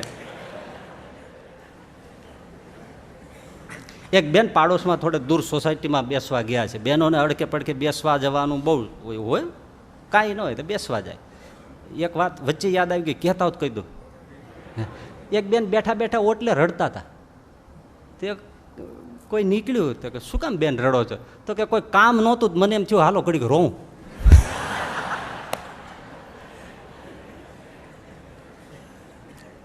બૈરાન ઘડી ઘડીમાં રોવું જે આવે ને એના ઉપર આ કટાક્ષ છે. તો બેસવા ગયા તો પહેલાં તો સ્વાગત કરવું પડે ને, અતિથિ દેવો ભવ. તો સરસ મજાનું ફ્રીજમાંથી કાઢીને ઠંડુ પાણી આપ્યું. એટલે પેલા પીધું ને બેને તો કે હા હા હા આવું ક્યાં કુંભારનું માટલું? તો કે આવું કુંભારનું ન હોય, એનું ફ્રીજ હોય, ફ્રીજ. અને ફ્રીજમાં મૂકીએ ને એટલે આવું ટાઢું થાય. હે બહુ ટાઢું, ગજબનું, આવું બહુ ટાઢું. એટલે ઓલી બાઈને આમ લાઈટ થઈ કે તમારો છોકરો અમેરિકા છે, એણે તમને ત્યાં મૂક્યું જ હોય આવું મશીન. ના રે ના, અમારે ત્યાં આવું કાંઈ છે. હાલો, અમારો છોકરો અમેરિકા છે ને ગોઠવી ગયો છે, તમારો છોકરો અમેરિકા છે તો ગોઠવી જ ગયો હોય. એટલે ગયા તો જોયું તો જો આ રહ્યું, આ ખૂણામાં પડ્યું. પણ ખોલ્યું ને ત્યાં તો બાબાની ચોણીઓ ભરેલી, હાડલા ભરેલા, ઓશિકા બિલકુલ ગાલેલા, બટન ઉપર બરફના ગઠ્ઠા થઈ ગયેલા. બોલો, ત્યાં કપડાં ટાઢા કરવા માટે ફ્રીજ છે? હે, આ બાબાની ચોણીઓ ટાઢી કરવા હાટું છે? ફ્રીજ એના માટે છે કે કંઈક તમે વાનગી મૂકો ને ખાઈને તમારું પેટ ટાઢું કરો. એમ ભલા માણસ, આ મનુષ્ય ભગવાને દેહ આપ્યો છે એ તો કંઈક આપણા જીવનું ટાઢું કરી લેવા માટે છે, પણ વ્યવહાર ટાઢો કરવા માટે નથી આપ્યું. કપડાં છે એ તો એના માટે નથી. જેના માટે છે એના માટે ન વાપરવું ને બીજો દુરુપયોગ કરે છે. ફ્રીજ જેવો છે મનુષ્યનો દેહ, પણ કપડાં ટાઢા કરે છે જીવ. જીવ ટાઢો કરતો નથી. તીર્થ જાને કો પાવર રચે પ્રભુ હાથ દિએ હરિ સેવહી ઠાની. હે, તીર્થ જાને કો પાવર રચે પ્રભુ હાથ દિએ હરિ સેવહી ઠાની. કેવા કેવા નૈન દિએ હરિ સંત કુ દેખન તાતે સબ સુખ પાવત પ્રાણી. ભગવાને પગ શા માટે આપ્યા? જો દુરુપયોગો, આ બધા મૂર્ખામી જે કરીએ છીએ ને, પગ શા માટે આપ્યા છે? બ્રહ્માનંદ સ્વામી કે તીર્થ જાને કો પાવ રચે પ્રભુ. ભગવાનના મંદિરે જાઓ, દર્શન કરો, પ્રણામ કરો, એના માટે દેવસ્થાનમાં જવા માટે ભગવાને ચરણ પગ આપ્યા છે. પણ ત્યાં નહીં જાય. ગલી ગલી ભટકશે, સીમ સીમાડે ભટકશે, દેશ વિદેશ ભટકશે, ખૂણે ખૂણો બે ભટકશે, ગામના જેટલા ખૂણે કૂતરા મૂતરી જતા હોય ત્યાં બેસશે, પણ બાજુમાં મંદિર હોય તો નહીં જાય. બોલો, ઘણા લોકો કહે છે ને કે મંદિરે પહોંચવા માટે 7 મિનિટ લાગે, પણ એવો વિચાર આવતા આવતા 70 વર્ષ જિંદગીના વયા જાય. તો આવે તો આવે, નહીતર એમનેમ જાય. ત્યાં નહીં જાય. નર જન્મ પાયે પ્રાણી કહે ક્યા કરી કમાની, થોડી સી જિંદગાની તુને કીની હૈ ધુરધાની. મંદિર મસ્જિદ ડેરા થાનક મેં તું ન ઠેરા. મંદિર મસ્જિદ ડેરા થાનક મેં તું ન ઠેરા. અબ તો 84 ફેરા ફિરને કો ચાર ખાની. ઓ નર જન્મ પાયે પ્રાણી કહે ક્યા કરી કમાની. જેના માટે પગ આપ્યા તે ન કર્યું. હાથ ભગવાનની સેવા માટે આપ્યા છે. સ્નાન કરાવે, પુષ્પમાળા અર્પે, ચંદન ચર્ચે, અને પ્રણામ કરે, તુલસી ચડાવે, નવડાવે, શણગાર કરે, શૃંગાર કરે, એના માટે હાથ આપ્યા છે. હાથ જોડવા માટે હાથ આપ્યા છે. તો ભગવાનની આ હાથથી સેવા નહીં કરે, એ પોતાના દેહની કેવા સેવા કરશે? બોલો, બાથરૂમમાં કલાક કલાક ઘરાઈ રહી, અહીંયા ચોપડે, અહીંયા ચોપડે, અહીંયા ચોપડે, એકે વાળ ન હોય, ત્યાં ચોપડે, પાછળ ચોપડે. આ બધું ખરી ગયું. ટુંડ્ર પ્રદેશ હોય, ટુંડ્ર.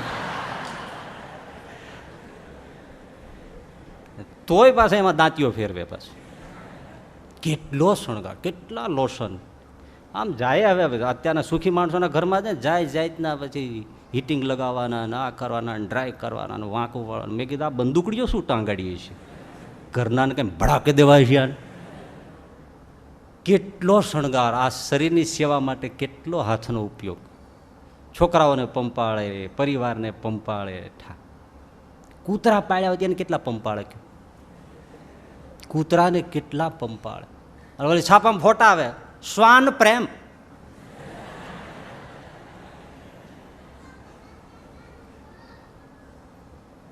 વિદેશમાં છે ને મને આમ ગયા ને મેં જોયું ને તો હાલા કૂતરું હોય, દોરી હોય, સાંકળ હોય, હાથમાં હોય, પણ મને પહેલી વાર કંઈ ખબર ન પડી. આ બધા જે નીકળે ને ત્યાં તો બધું નીટ એન્ડ ક્લીન રાખવું પડે, કોઈ પણ કંઈ ન્યુસન્સ કરાય નહીં, કાંઈ નહીં, ગંદકી ન કરાય. આપણે તો ગમે ત્યાં આવું બધું ચાલે. કૂતરાને વોકિંગ કરાવવા નીકળે ને, થોડું ફ્રી થાય, જરા ફ્રેશ થાય, એટલે ફરવા લઈ જાય કૂતરાને. તો હાથમાં સાંકળ હોય, પણ આ બાજુ હું જોઉં ને તમે પ્લાસ્ટિકનું આટલું પહેરેલું હોય દરેકના. એટલે મેં પૂછ્યું કે મેં કીધું આ શું છે, પણ કોઈ હશે એમાં નજરે ચડી ગયું. શું થાય કે કૂતરાને ફરવા લઈને નીકળ્યા હોય ને એમાં કૂતરું ઝાઝરું કરે ને એટલે અમેરિકા ફોરેન મળ જ્યાં ત્યાં રખાય નહીં, દંડ થાય, મારી નાખે કૂતરાને, તમને બેયને લઈ જાય. એટલે એ પેલું પહેરેલું હોય ને એમાંથી પેલું બધું જે માલ મલીદો હોય ને કિંમતી, એ બધો વીણી ભરીને મારા વાલીડા પાસે કેડે ખસવી દે. અહીંયા ગુલાબના ફૂલ ટીંગાડ્યા માયલા જાય પાસે. કૂતરાનો મળ એ હાથ માવતરને આશ્વાસન દેવા ન ફેરવે. જ્યાં જીવનું સારું થાય છે ત્યાંથી જ મૂર્ખ ભાગે છે અને કૂતરાના મળ ઉહોડે છે. અને ચોખ્ખો બાપને એમ કહી દે કે ત્યાં જઈને મૂતરતા હો તો બોલો કે દીકરા હલાતું નથી, મારાથી સલાતું નથી, તો મરી જાઓ. અને કૂતરાના પૂંઠ ધોવે છે. આ મૂર્ખ નહીં તો બીજો કોણ? નૈન દિયે હરિસંત કુ દેખન તાતે સબ સુખ પાવત પ્રાણી. જેની ખોજ છે બ્રહ્માનંદ સ્વામી કે તો આંખથી ભગવાનનું દર્શન કર, સાધુનું દર્શન કર, ભક્તોનું દર્શન કર, તો પરસ્ત્રીઓને તાકી તાકીને જોશે. ફિલ્મ થિયેટરમાં અંધારામાં પૈસા દઈને 3-3 કલાક ગલાઈ મરશે. ભગવાનના મંદિરમાં 5 મિનિટ બેસવું પડશે ને તો તરત કીડિયું ચડશે ને ભાગશે, ભૂત વાહે પીડ્યું એમ. ક્યાં ઉપયોગ કરે છે? જીવ રચી કહીએ હરિબાની. બ્રહ્માનંદ સ્વામી કે જીવ ભગવાને આપી છે ભગવાનના ગુણગાન ગાવા માટે, રામકૃષ્ણ ગોવિંદ હરે મુરારી સ્વામિનારાયણ બોલવા માટે જીભ આપી છે. પણ મૂર્ખ એ નહીં બોલે, ગાળો બોલશે, અપશબ્દ બોલશે, ખોટું બોલશે, હા, જાત જાતની ગામ ગપોટા મારશે, પણ ભગવાનનું નામ નહીં બોલા, એ નહીં બોલે. મહારાજ મેથાણની બજારમાં નીકળ્યા કાકાભાઈ દરબાર સાથે ને એમાં એક ડોશી છાણા થાપે. મહારાજને મોજ ચડી ગઈ એટલે કાકાભાઈ દરબારને કે દરબાર, હા આ ડોશી છે ને એકવાર સ્વામિનારાયણ બોલે ને અક્ષરધામ આપી દો. ઓહો હો. કાકાભાઈ કે શું વાત છે, આવ કોઈ પણ સાધન વગર એકવાર સ્વામિનારાયણ બોલે રોકડું અક્ષરધામ આપું. દોડ્યા કાકાભાઈ, માજી જય સ્વામિનારાયણ. એ જય સ્વામિનારાયણ. મને કાંઈ સંભળાતું નથી. ન તો ઉંદરનો હહળ થાય ને તો સાંભળ્યો, આ નથી સંભળાતું. એક જણાએ એના મોટા ભાઈ મુંબઈ હતા ને તો ફોન કર્યો કે ત્યારે પહેલાં તો લાઈનો જોડાવવી પડતી ને, આવા મોબાઈલ ને એવું હતું નથી ને, લાઈન વચ્ચે ઓપરેટરને કેલું કે ત્યારે લાઈનો મળતી, એટલે ફોન જોડાઈને મુંબઈ વાત કરી. મોટો ભાઈ ત્યાં ડૉક્ટર હતો મોટો, એટલે એમણે ફોન કર્યો નાના ભાઈ ઘરેથી ગામડેથી કે એ બાપુજી બીમાર છે, 10,000 મોકલી દો જલ્દી દવા માટે, ટેક્સી કરવી પડે, બાપાને લઈ જવો પડે, બહુ ગંભીર સમસ્યા છે, 10,000 મોકલી દો. ઓલો કે હે હું કીધું સંભળાતું નથી, જોરથી બોલ. એ બાપા બીમાર છે, 10,000 મોકલી દો. કાંઈ સંભળાતું નથી. એ બાપા બીમાર છે, 10,000 મોકલી દો. વચ્ચે ઓપરેટર હતો એ પેલા ડોક્ટરને કીધું કે લાઈન એકદમ ક્લિયર કટ છે, બધું સંભળાય છે, અને તમે હે શું સર કરો છો? તો ડોક્ટર કે તને સંભળાય છે ને, તું 10,000 મોકલી દે, મને કાંઈ નથી સંભળાતું. માજી જય સ્વામિનારાયણ. હે મારા દાંત કાઢો રૂમાલ આડો દઈ. દરબાર કે એ માજી જય સ્વામિનારાયણ એકવાર બોલો. હા હા હા હા હા, એ હા શું કીધું, હા શું કીધું? તે એકવાર નામ લ્યો. હા હા, લીધું હોય તો લેવાય. તે લ્યો ને. હવે મને એમાં કાંઈ સમજાય નહીં, હું ખર્યું પાન કહેવાઉં ને મારી માથાકૂટ મૂકી દો, મને જાણા ઝાપવા દો, જાઓ. કાકાભાઈ કે મર તઈ જા. અને મહારાજ ખડખડાટ હસતા હસતા નીકળી ગયા. જોયું ને દરબાર, આ જીવ અવળો જ છે, ભગવાનની દયાનો પાર નહીં ને જીવની અવળાઈનો પાર.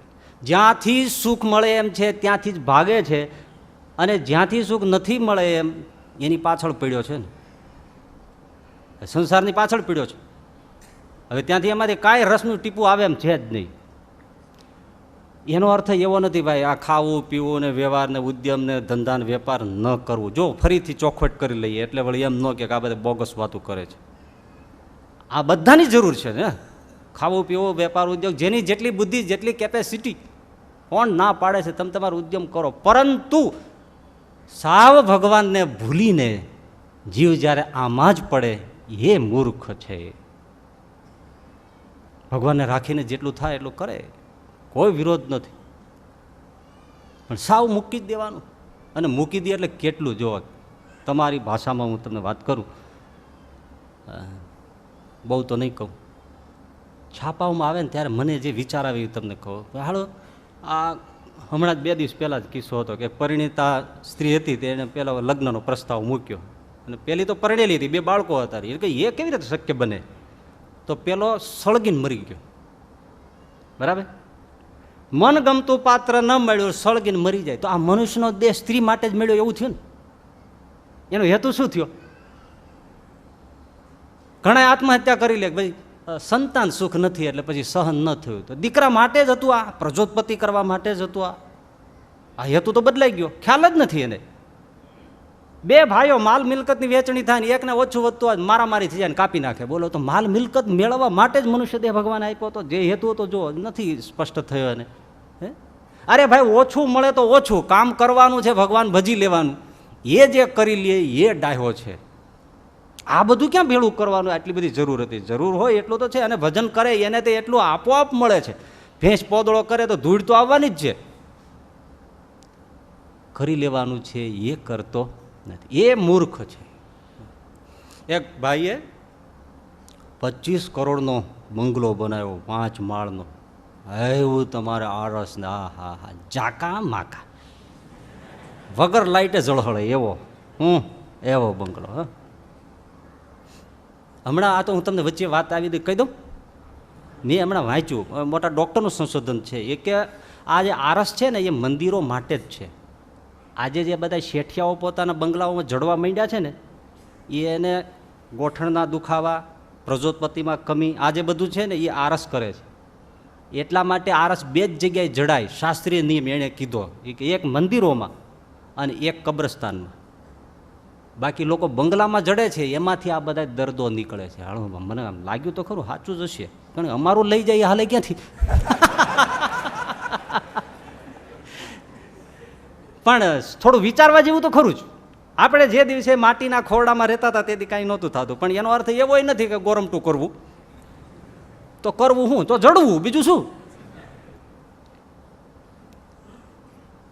તો 25 કરોડનો બંગલો બનાવ્યો, પણ હવે જેને બંગલો બનાવ્યો ને રહેવા કરતાં બતાવવામાં બહુ સુખ હોય. લગભગ તો આખા માણસ ત્યાં રહેતો ન હોય ને, ઓફિસે વધારે રહેતો હોય, બહાર રહેતો હોય, સંબંધીમાં રહેતો હોય, વધારે નોકર રહેતા હોય. અને તમે ટીવી ન જોતા હોય એટલું નોકર જોતો હોય. તમારા માટે ખાલી બસ શો હોય, વાપરે બધું હોય. શેઠ જમવા આવ્યા તે પેલા નોકરે રસોઈએ થાળી મૂકી, પણ રોટલી તરબતર ઘીમાં. અને શેઠ તાળું કે મૂર્ખ ખબર નથી કે મારે ઘી નથી ખાવાનું. ઓહો સાહેબ, ભૂલ થઈ ગઈ, મારી થાળી આવી ગઈ.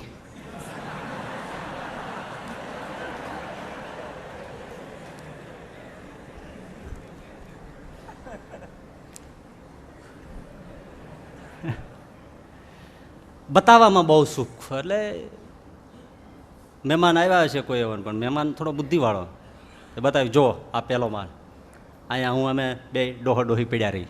હા, બહુ સારું. આ બીજો માળ, આ મારો નાનકો છોકરો પીડ્યો રહે, કામ હોય ને નાનકો દોડીને આવે. હા, ઉપલે માળે લઈ ગયા. અહીંયા અમારો વસ્તેરો છોકરો છે અહીંયા પીડ્યો રહે. હા હા, ઉપર મોટો છોકરો છે અહીંયા પીડ્યો રહે. હા, ઉપરમાં મહેમાન આવે તમારે જેવા એ અહીંયા પીડ્યા રહે. પછી અગાશીમાં ગયા, અગાશીમાં આવ્યા તો કે વધ્યો ઘટ્યો કયો સામાન હોય એ બધો અહીંયા પીડ્યો રહ્યા. કેવો સરસ. ઓલે કે બરાબર છે, નીચે તમે પડ્યા રહ્યો, પછી નાનો છોકરો, પછી મોટો છોકરો, પછી એથી મોટો છોકરો, પછી મહેમાન બધા પડ્યા રહે, અગાશીમાં માલ સામાન પડ્યો રહે. પણ સજ્જન, હું એક વાત પૂછું કે આની ઉપર જાય તો બધું પીડ્યું રહે. બસ ત્યારે લ્યો, જે મિલકત કદાચ મળી જાય તોય સાથે આવતી. થોડા વર્ષો પહેલાં આપણા ભારતના એક રાજકીય પુરુષનું અવસાન થયું ને, ત્યારે અખબારમાં હતું 300 કરોડ રૂપિયા સ્વિસ બેંકમાં એમના રહી ગયા. સ્વિટ્ઝરલેન્ડની સ્વિસ બેંકમાં 300 કરોડ, એ તો વયો ગયો, પૈસા રહી ગયા. જેના માટે આ બધું ખર્ચી નાખ્યો, તમે જુઓ, એ તો પીડ્યું રહ્યું. એક રાજકીય પુરુષ થોડા વર્ષો પહેલાં મરી ગયા, ત્યારે એનું છાપામાં આવેલું કે એની મિલકત, એનો એમાઉન્ટ 2000 કરોડ છે. એ તો વયા ગયા અને 2000 કરોડની સંપત્તિ રહી ગઈ. રૂમાનિયામાં ત્યાં સરમુખત્યાર નિકોલાઈ થયા. એમણે 2400 કરોડ, ફક્ત 400 નહીં, લોકોને ચૂસી ચૂસી, રૂમાનિયા ખતમ, દરિદ્ર, ભૂખમરો, લોકોને પાઉં ન મળે, ખાવા ન મળે, દૂધ ન મળે, ટુકડો ન મળે, આવી રીતે પૈસો વેળો કરી અને 2400 કરોડ સ્વિસ બેંકમાં મૂક્યા અને 400 જુદા જુદા રૂમનો આલિશાન વિશાળ મહેલ બનાવ્યો હતો. એમાંય રહેતો હતો. અગાસી ઉપર તો હેલિકોપ્ટર રહેતા, એવો બંગલો. પણ પછી લોકોને વિદ્રોહ થયો, આવું થાય ને, પછી હદ થતી હતી. લશ્કરે બળવો કર્યો, લોકોએ બળવો કર્યો અને લશ્કર આવ્યું. આ જાણી ગયો કે હવે મર્યા. અગાસીમાં ગયો અને હેલિકોપ્ટર બેસીને ભાગવા ગયો અને લશ્કરે શૂટિંગ કર્યું, હેલિકોપ્ટર સહિત પાડ્યો, મરી ગયો. અને લોકોએ કીધું કે એનું મળદું પણ આ રૂમાનિયાના સરહદમાં ન જોઈએ, દરિયામાં દૂર ફેંકી દો, મગરમચ્છને ખવડાવી દો. અને દૂર રૂમાનિયાની બહાર સાગરમાં એને મગરમચ્છોનું ડેડ બોડી નાખી દીધું. સંપત્તિ ભેળી કરી શું રહી? ધનાની ભૂમો પશવશ્ચ ગોષ્ઠે ભાર્યા ગૃહદ્વારી જનસ્મશાને દેહશ્ચિતાયામ પરલોક માર્ગે કર્માનુગો ગચ્છતિ જીવયેક. ધન ધરતી ઉપર પડ્યું રહે, પશુધન હોય તો ગમાણે બાંધ્યું રહી જાય, ઘરવાળી હોય તો સ્મશાન યાત્રામાં તો ઘરના દરવાજા સુધી જ આવે, સ્વજનો હોય તો સ્મશાન સુધી આવે, પોતાનો દેહ હોય જેને ખૂબ ઘી માખણ આ બધું ખવડાવ્યું બધું એ ચિત્તા સુધી આવે, અને પછી એકલો જીવ પોતાના કર્મનો જથ્થો લઈને નીકળી જાય છે. સિકંદરની કથા શું કહે છે? ગ્રીસથી છેક જીતતો જીતતો ધ સિકંદર ગ્રેટ કે ગ્રેટ બર્બર લૂંટતો લૂંટતો લૂંટતો લૂંટતો ભારત સુધી પહોંચ્યો ને પછી થાક્યો ને પાછો વળતો હતો, માંદો પડ્યો, ઝાડા જ થયા હતા. બોલો, બંધ ન થયા એના વૈદો હકીમોથી. એ ખીજાયો કે તમે આટલા બધા મારા પગાર ખાઓ છો ને મારું એક દરજ ઝાડાનું બંધ નથી કરી શકતા. તો કે માલિક હુજૂર માફ કીજીએ. પાણી કા ગ્લાસ મંગવાયા, એક તિલ કા તનકા જીતીની દવાઈ उसमें ડાલી તો પાણીનો ગ્લાસ આખો બરફ થઈને ગઠ્ઠો થઈ ગયો. મહારાજ આવી તમને પડીકા મોઢે દવા ખવડાવી દીધી છે, પણ હવે તમારું પૂરું થઈ ગયું. હે, હા હા. પછી સિકંદરને થઈ ગયું તો આ બધું શું? અને એક હુકમ કર્યો કે મને નનામીમાં બાંધો ત્યારે મારા હાથ આમ ખુલ્લા રાખજો, કે મેં આટલું બધું મેળવ્યું છતાંય ખાલી હાથે વયો ગયો. મારા બધા વૈદો અને હકીમોને અહીં બોલાવજો, મારો જનાજો એ જ હકીમોને ખભે ઉપડાવજો. સિકંદર કહે છો, મારા બધા વૈદો અને હકીમોને અહીં બોલાવજો ને મારો જનાજો એ જ હકીમોને ખભે ઉપડાવજો. દર્દીઓના દર્દને અહીં કોણ દફનાવનારું છે?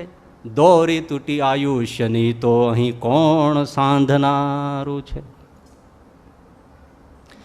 બાંધી મુઠ્ઠી લઈને બધા, બાંધી મુઠ્ઠી લઈને બધા જીવો જગતમાં આવતા અને ખાલી હાથે આ જગતથી જીવ સૌ ચાલ્યા જતા. યૌવન ફના, જીવન ફના, જર અને જગત પણ ફના. યૌવન ફના, જીવન ફના, જર અને જગત પણ છે ફના. પરલોકમાં પરિણામ મળશે ભાઈ પાપ અને પુણ્યો તણા. પરલોકમાં પરિણામ મળશે પુણ્ય અને પાપો તણા. સાથે શું ગયું? હે રામ, હે ક્ષણિક સંપત્તિ જે પોતાની સાથે ચાલે, આખો સંસાર સગળો, જે થોડો સમય સાથે રહેવાનું છે એના માટે આખું જીવન ઘસી નાખવાનું, અને શાશ્વત કાળ સુધી જે સંપત્તિ પરમાત્માનું ભજનની મૂડી છે એ સાથે ચાલી આવી એમ છે, એના માટે કાંઈ ન કરવું. આને ડાયો કહેવાય. એને આ શ્રીજી મહારાજાને શાસ્ત્ર વેદાદી ઉપનિષદ મૂર્ખ કહે છે. ભલે બુદ્ધિશાળી હોય પણ બધું ક્ષણિક સાથે ચાલ્યું અને પછી તો સાથે ચાલનારું કંઈ ન ગયું. સાથે પરમાત્માનું ભજન જાય એના માટે એને કંઈ ન કર્યું.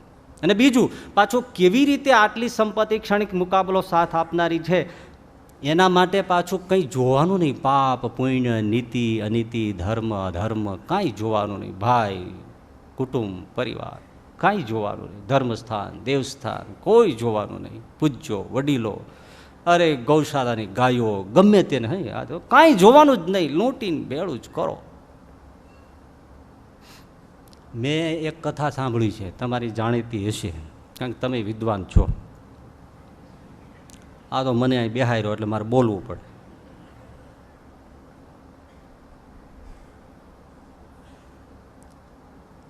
સ્વર્ગ અને નરક પડખે પડખે છે, વચ્ચે એક જ ઈંટની દિવાલ છે, પડદી. ગયા તો શું પણ હવે યાદ નથી. એક જ ઈંટની દિવાલ છે. તેમાં સ્વર્ગમાં તો શું હોય ભાઈ? શરાબ, સુંદરી, નૃત્ય, ગાન, તાલ તાલ માલ તાશેરો. અને નરકની અંદર તો શું હાય હોય, ઉપાધિ, રડ રપડ, રેડિયા રમણ હોય, હાય હોય. આહા. અને એમાં ઓલી રાત પાડીને શરાબ ને સુંદરીઓને આ બધું થાય ને પછી વાજાન પપુડાને ઢાં ઢાં ટી ટી ઢૂં ઢૂં એ બધું થાય. અને ઝાંઝરના નુપુરના જમકારા થાય, બાજે ભરી પાયલ છનન છનન છનન છનન બધું બધું. આને પછી ઓલા નરકવાળા છે એને સંભળાય તો ખરું ને? દેખાય નહીં પણ સંભળાય તો ખરું ને. ઓલો ધણી ઓફિસેથી ઘરે આવ્યો તેની પત્નીએ કીધું કે આ આપણી દિવાલ છે ને એની પાછળ આપણે છે ને પડોશ રહીએ છીએ, પણ આપણે જે વાતું કરીએ છીએ ને એ બધી સાંભળે છે. આ મોટી મુસીબત છે. આ ઘરમાં બીજો કોઈ વાંધો નથી. બોલ્યો કે એમાં શું, તારે વહેલું કેવું હતું ને આપણે અહીં બીજી જાડી દિવાલ કરી નાખી. લે એવી દિવાલ કરીએ તો પછી એની વાતો મને કેમ સંભળાશે?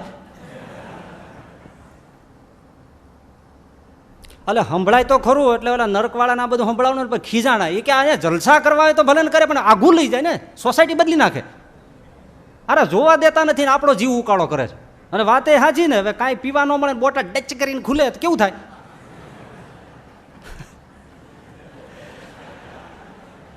ડ્રાઇવિંગમાં ગીત હાલતું હોય ને અંદર કરવા ન દે, કેવું થાય? એટલે આ બધા ખીજાણા. તે પછી માયરો ધૂંબો અને ઈંટ ખેડવી નાખી. અને લોઠા હોય તો ત્યાં ગયા હોય, એક ઈંટ કાઢી દો પછી બીજી, પછી ભાંકવું પડે, પછી રે મેળ્યું ખાડું મેળ્યા બધા નરકવાળા. હા હા હા હો. આને ઓલાનું નજર ગયો, હે હેઠા ઉતરી જાઓ, હે હડો હડો હટો નીકળો. ઓલા કે એટલે જોવાની ના, ના ન જોવાય, જોવાના પૈસા બેહે, બે જાવ અહીંથી. ઓલા કે જો તમે ના પાડશો તો હટવાનું નથી, તમારે થાય કરી લો, શું કરશો તમે? હા આ તો બધા મૂછુના કાંકડા ચડાવેલા બધા લઠ્ઠા બધા. હે સ્વર્ગવાળા પાસ હું પીપુડી હોય વાંસળી હોય, બીજું લઈને હું આને પાસ ધોકા હોય. આવ્યા બધા વીણી વીણીને બધા શું છે? ઓલા કે હા આને કંઈ કર્યા જેવું નથી. એટલે એણે શિષ્ટ ભાષામાં કીધું કે આપ જો અહીંથી નહીં ખસો તો અમે જરા કોર્ટમાં જશું. ઓલા કે તમે તમારે જાઓ, જી તમારી છે, કારણ કે વકીલો બધા અહીંયા જ છે.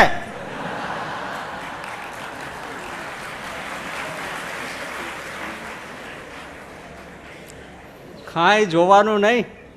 એટલે બુદ્ધિ કેટલી હોય છે વકીલની તો ખબર છે ને. વકીલનો અર્થ શું થાય? વાકીલ, ખીલા જેવી જેની વાણી એને વકીલ કહેવાય. એકવાર ખીલો મારી દીધો હલે નહીં, એને વકીલ કહેવાય. વાક વાણી, કિલ ખીલો, ખીલા જેવી વાણી. ધરબી દે તમારે, ખોટાનું સાચું કરે ને હાચાનું ખોટું કરે. લગભગ તો એ ખોટું લડતા હોય.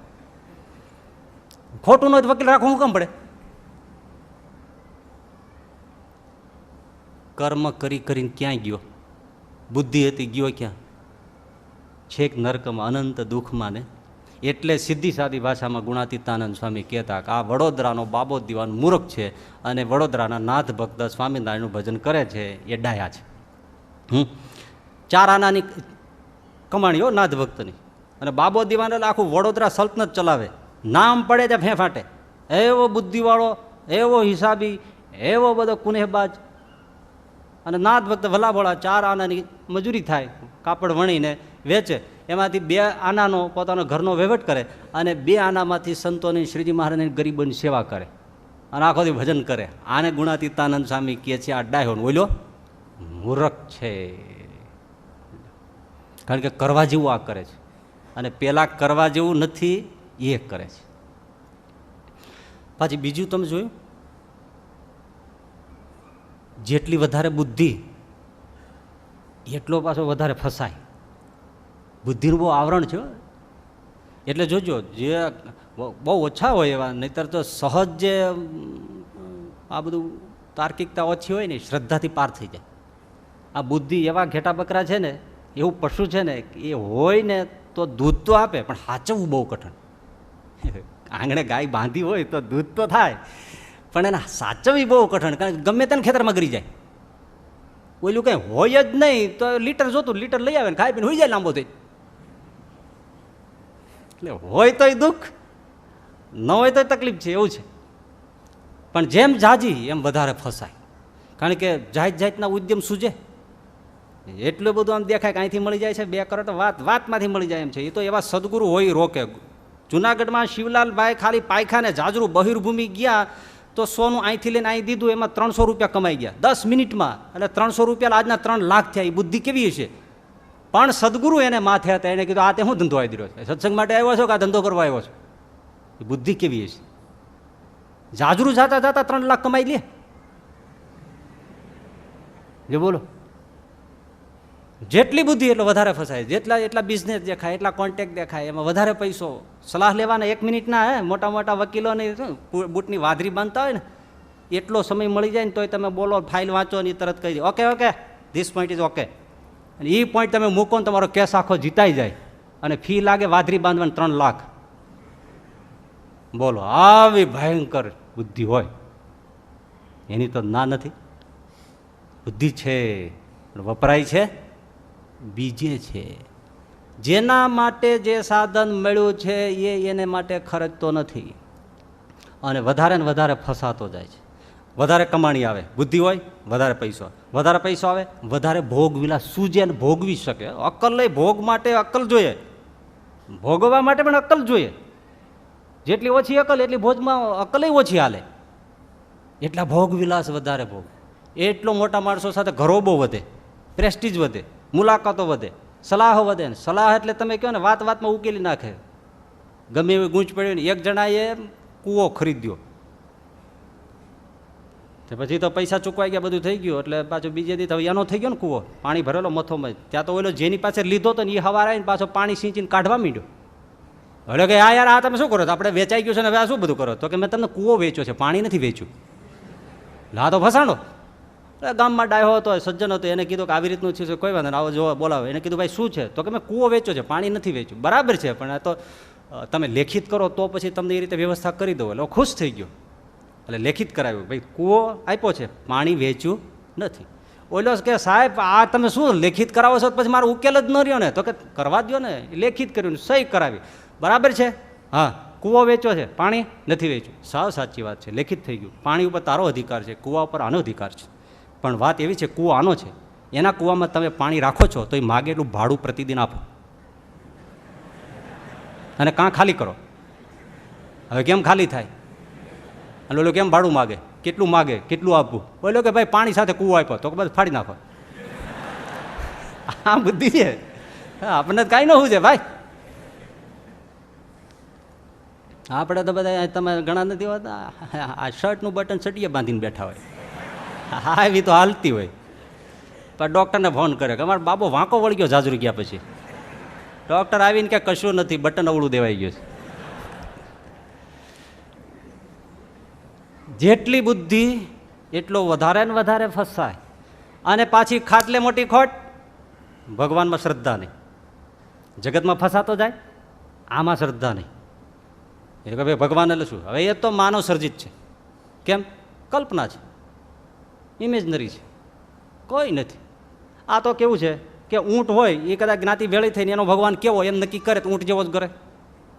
કૂતરાનો ભગવાન કૂતરા જેવો, માણસનો ભગવાન માણસ જેવો છે. બાકી માનવ સર્જિત છે, ઈશ્વર જેવું કશું જ નથી. એક બાજુ આમાં શ્રદ્ધા નથી આવતી, બીજી બાજુમાં ફસાતો જાય છે. અને છતાંય એને આ ઈશ્વરનો ઇનકાર કરે, એને ક્રાંતિકારી ગણે, અને પાછો એને હોશિયારી ગણે. જગતમાં વાત વાતમાં કમાણી કરેલી એને પોતાની હોશિયારી ગણે. ફસાતો જાય છે, એને દેખાતું નથી. એ એના જેવું છે. એક જણાએ ડાબા હાથમાં પાટો બાંધેલો, એના મિત્રએ એને મળ્યો. એને મિત્રએ કીધું કે શું થયું?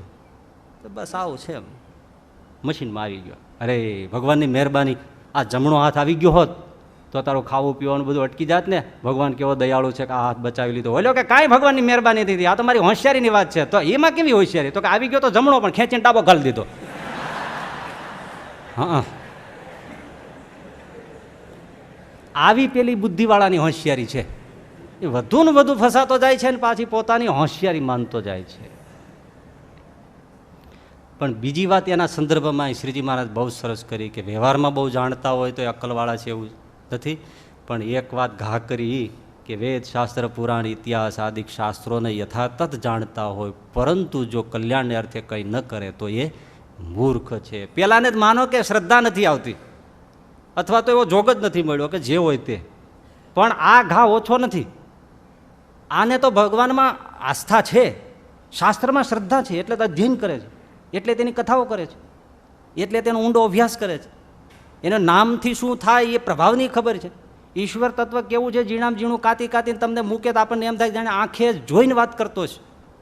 અક્ષરધામ આવે છે ને ગોલોક આવે છે ને પેલું આવે છે ને જાણે એને જ સીમાડા બાંધ્યા હોય એવી વાતો તમારા જોરશોરથી થતી.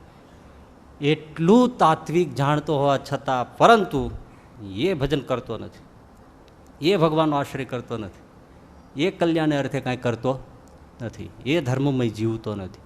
હવે એને કેવો કહેવાય? એને ઓલા કરતા મોટો મૂર્ખ કહેવાય. શ્રીજી મહારાજ પાસે દીનાનાથ ભટ્ટ આવ્યા આમોદના.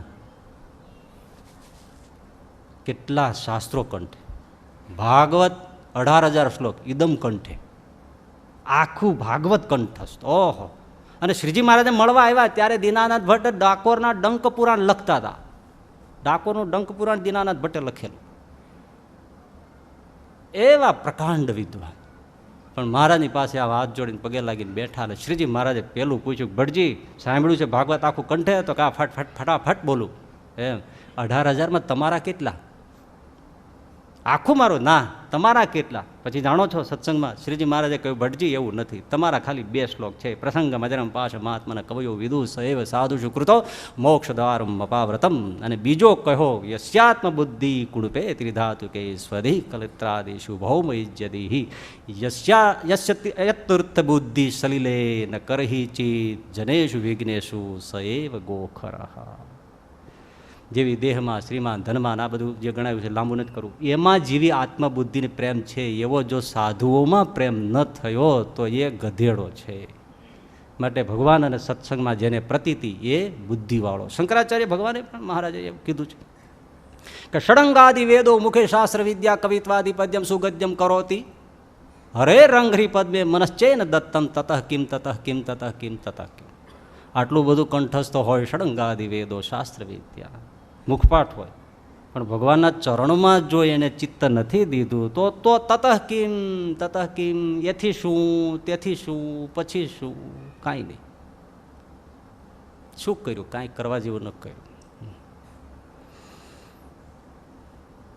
આજે તો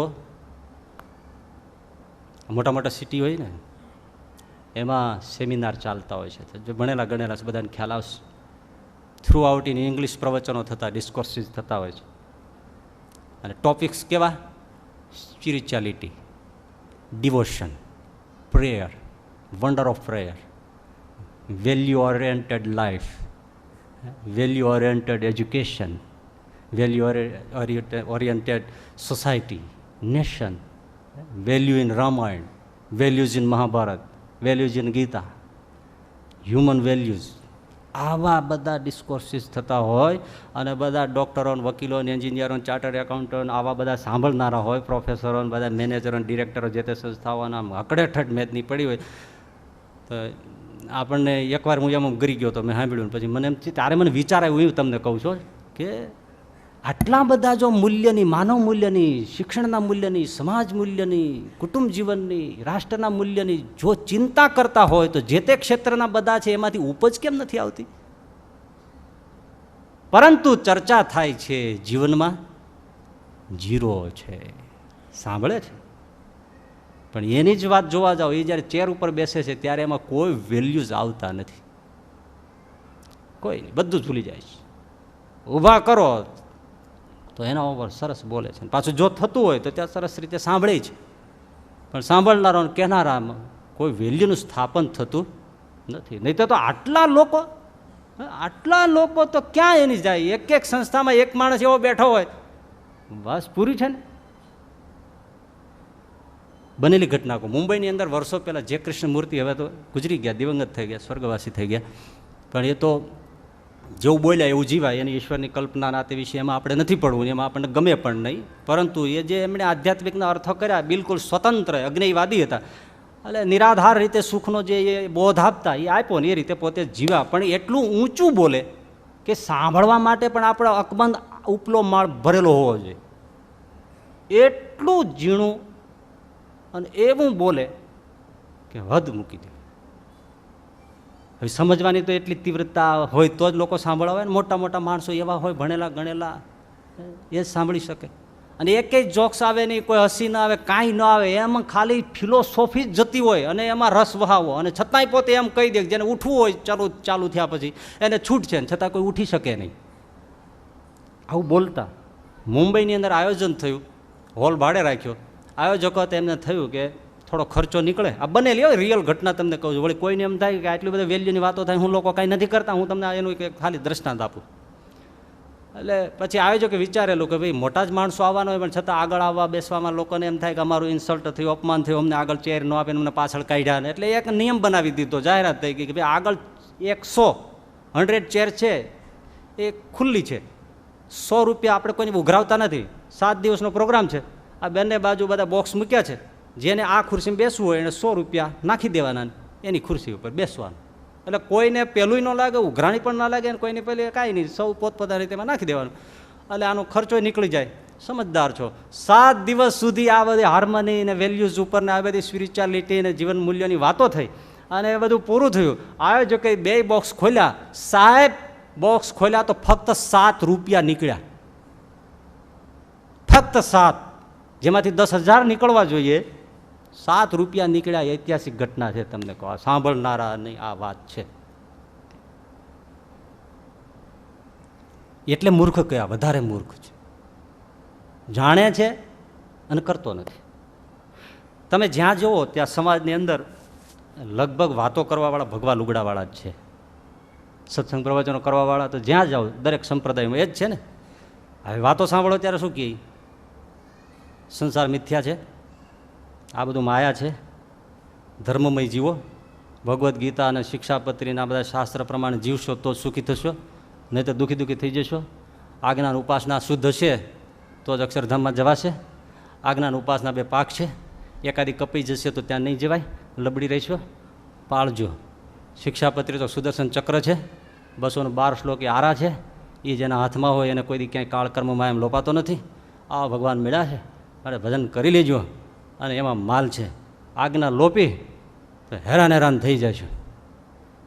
એ બધું કેનારા છે એના જીવનમાં જુઓ. ગ્રહસ્થ પાપ ન કરે, એવા ભગવા લુગડાવાળા પાપ કરે. પણ તમે કથા કરવા બેહાડો તો તમને આ જ કહે. કમસે કમ આપણે જે બોલતા હોય એનું, હું તો કહું 5% પોતે ક્યારેક આંખો મીચીને રાત્રે દિવસે મોકો મળે ત્યારે વિચારવું જ જોઈએ ને કે હું કહું છું, હું કરું છું. કમસે કમ તો એટલું વિચારો. 5%, હાલો 95 જવા દો, કારણ કે ઘણી વાર બોલવું પડે. આમાં આવે બ્રહ્મરૂપની વાત આવે તો બોલવું પડે, પણ થયા તો ન હોય, પણ બોલવું તો પડે ને. તો થાય શું? હાલો ને. પણ 5% તો માણસ વિચાર કરે કે હું બોલું છું શું અને કરું છું શું. હૈદ વટાવી જાય, હૈદ. એ ભગવાન ભજી લેજો, આ છે ને સંસારનો ચીચોડો છે, એમાંથી જેટલો સમય કાઢ્યો અને ભગવાન ભજ્યા એટલું કામનું. તું ભજે? ભગવાનનો ભરોસો રાખજો, તારે છે. એ રાગ દ્વેષ મૂકી દેજો. રાગ દ્વેષમાં કોઈને સુખ જીવ છે ને ધાવાનું નથી. તું ઊભા કરસ. કજિયાનું મોં કાળું, કુસુમથી તો પાણીના ગોળાએ હુકાઈ જાય. તું ઊભા કરસ? તું કલહ કરસ? તું ટાંડી લગાડેસ કલહમાં? હખે બેઠા હોય ને હળી કરસ? 5 મિનિટ તો જો મૂર્ખના સરદાર કે તું શું કરસ ને શું બોલસ. એ અવગુણ ભાવ લેતા જ નહીં. એ તો ગટરના ઢાંકણા ખોલવા જેવું છે. ઢાંકણું ખોલે પેલી ગંજ કોને આવે? ખોલનારા ના આવે. અવગણનો અભાવ લેતો ને તું ખોલસ? તું ખોલો ઢાંકણું અને હું ઘસ પાછો, તો કોને કેસ? તું મારું એટલું સારું નહીં, સારું એટલું મારું. બીજામાં સારું હોય, સારું લેવું. તને દેખાય?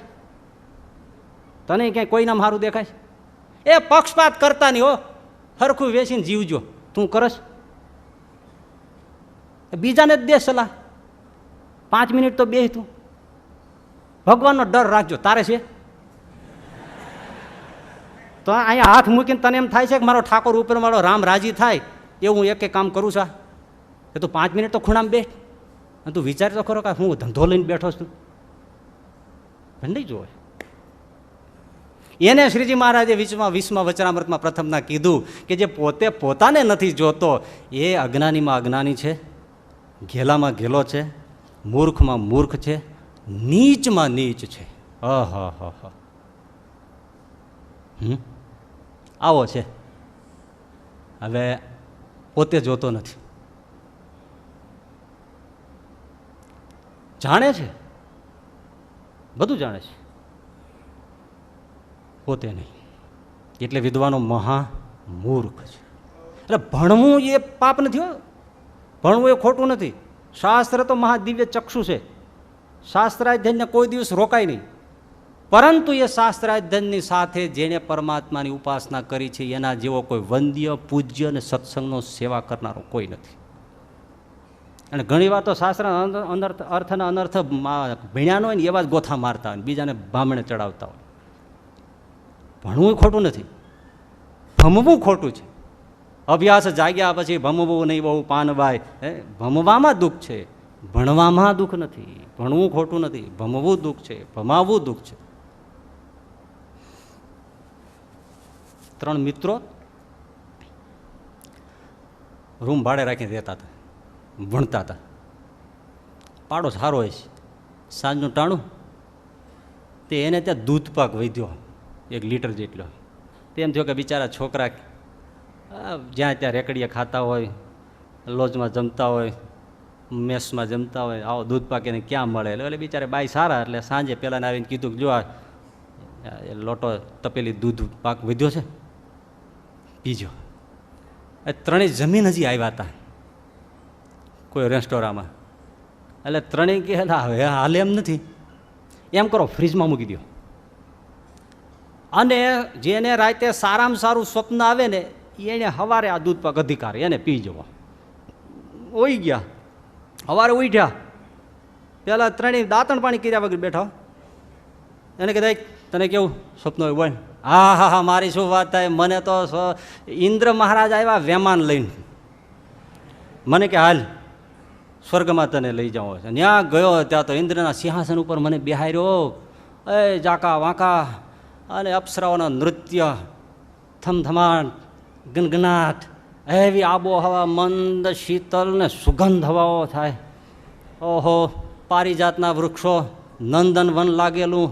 ઓહો, શું આનંદ, શું અપ્સરાઓ, શું ધરતી. મજા પડી. ઇન્દ્રએ મને કીધું તું મારો ફ્રેન્ડ છો, ચાહેતી આવજો. તે બીજાને કે તને શું આવ્યું? મને તો રાધા કૃષ્ણ તેડવા આવ્યા. શું વિમાન, દિવ્ય વિમાન, જે ઇન્દ્ર પાસે હોય ચટણી થઈ જાય ઇન્દ્ર એની આગળ. એવા ગોલોકમાં લઈ ગયા, પણ પેલું તો ભોગ લઈને ભોગમય સુખ, અને આ તો દિવ્ય સુખ. એવા દિવ્ય મહેલો, દિવ્ય પગથિયા, ગાયો, ગોપીઓ, ગોવાળો, ગોપીઓ, રાસ. આહા, રાસ રમે કૃષ્ણ છે, શું લહેકાલીએ, શું લહેકાલીએ, શું લહેકાલીએ. ઓહો, એ વાત મૂકી દો. મને ભગવાન શ્રી કૃષ્ણે કીધું તારા માટે આ અંકે છે. ત્રીજાને કીધું તને? તો કે ભાઈ હું સૂતો હતો ને ત્યાં મને કોઈક જોરથી ઘૂસતો માર્યો. હાલ હું તો હફળીને બેઠો થઈ ગયો. મેં જોઈને તો હનુમાન સામે ઊભા. મેં કીધું બાપા શું કામ મારો? હાલ દૂધ પાક પી જા. હું બોલતા તું મારી નાખું નહીં તર ભાડી છે.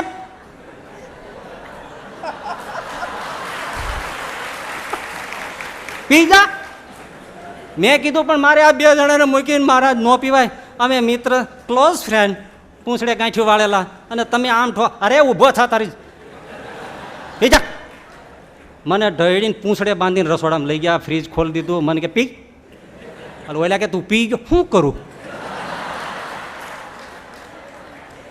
એટલે આટલી બધી ધમાલ બોલી તે અમને બાજુમાંથી જગાડા નહીં. બોલ્યો કે મેં બહુ રાડ્યું નાખી, પણ તું ગોલોકમાં, તું સ્વર્ગમાં, મેળ જ પીડ્યો નહીં. પી ગયો. આ વિદ્વાનો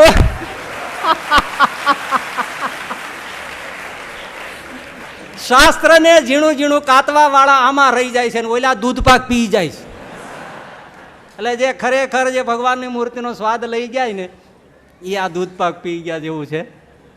અને ભાઈ ભણેલા હોય ને ન પીએ કેવો ઘણી વાર પીવે છે, એવા વિદ્વાનો થયા છે એના તો મસ્તક ઝૂકી જાય, પણ આ લગભગ મોટે ભાગે બીજાને કહેવામાં પોતાનું રહી જાય. સમય તો કાઢવો પડે ને. લ્યો આ 3 કલાક હું અહીં તમારી પાસે બેહું તો મારે 3 કલાક માળા ન જ થાય ને, કહેવામાં રહી જાય. સાચી વાત છે. હા હા પાડે છે. એટલે હું કહું છું આ બંધ કરાવો. ના તો પાછું નથી બંધ કરવું. એટલે મૂળ તમારી જ દાન જ છે કે અમને ભજન નથી કરવા દેવું.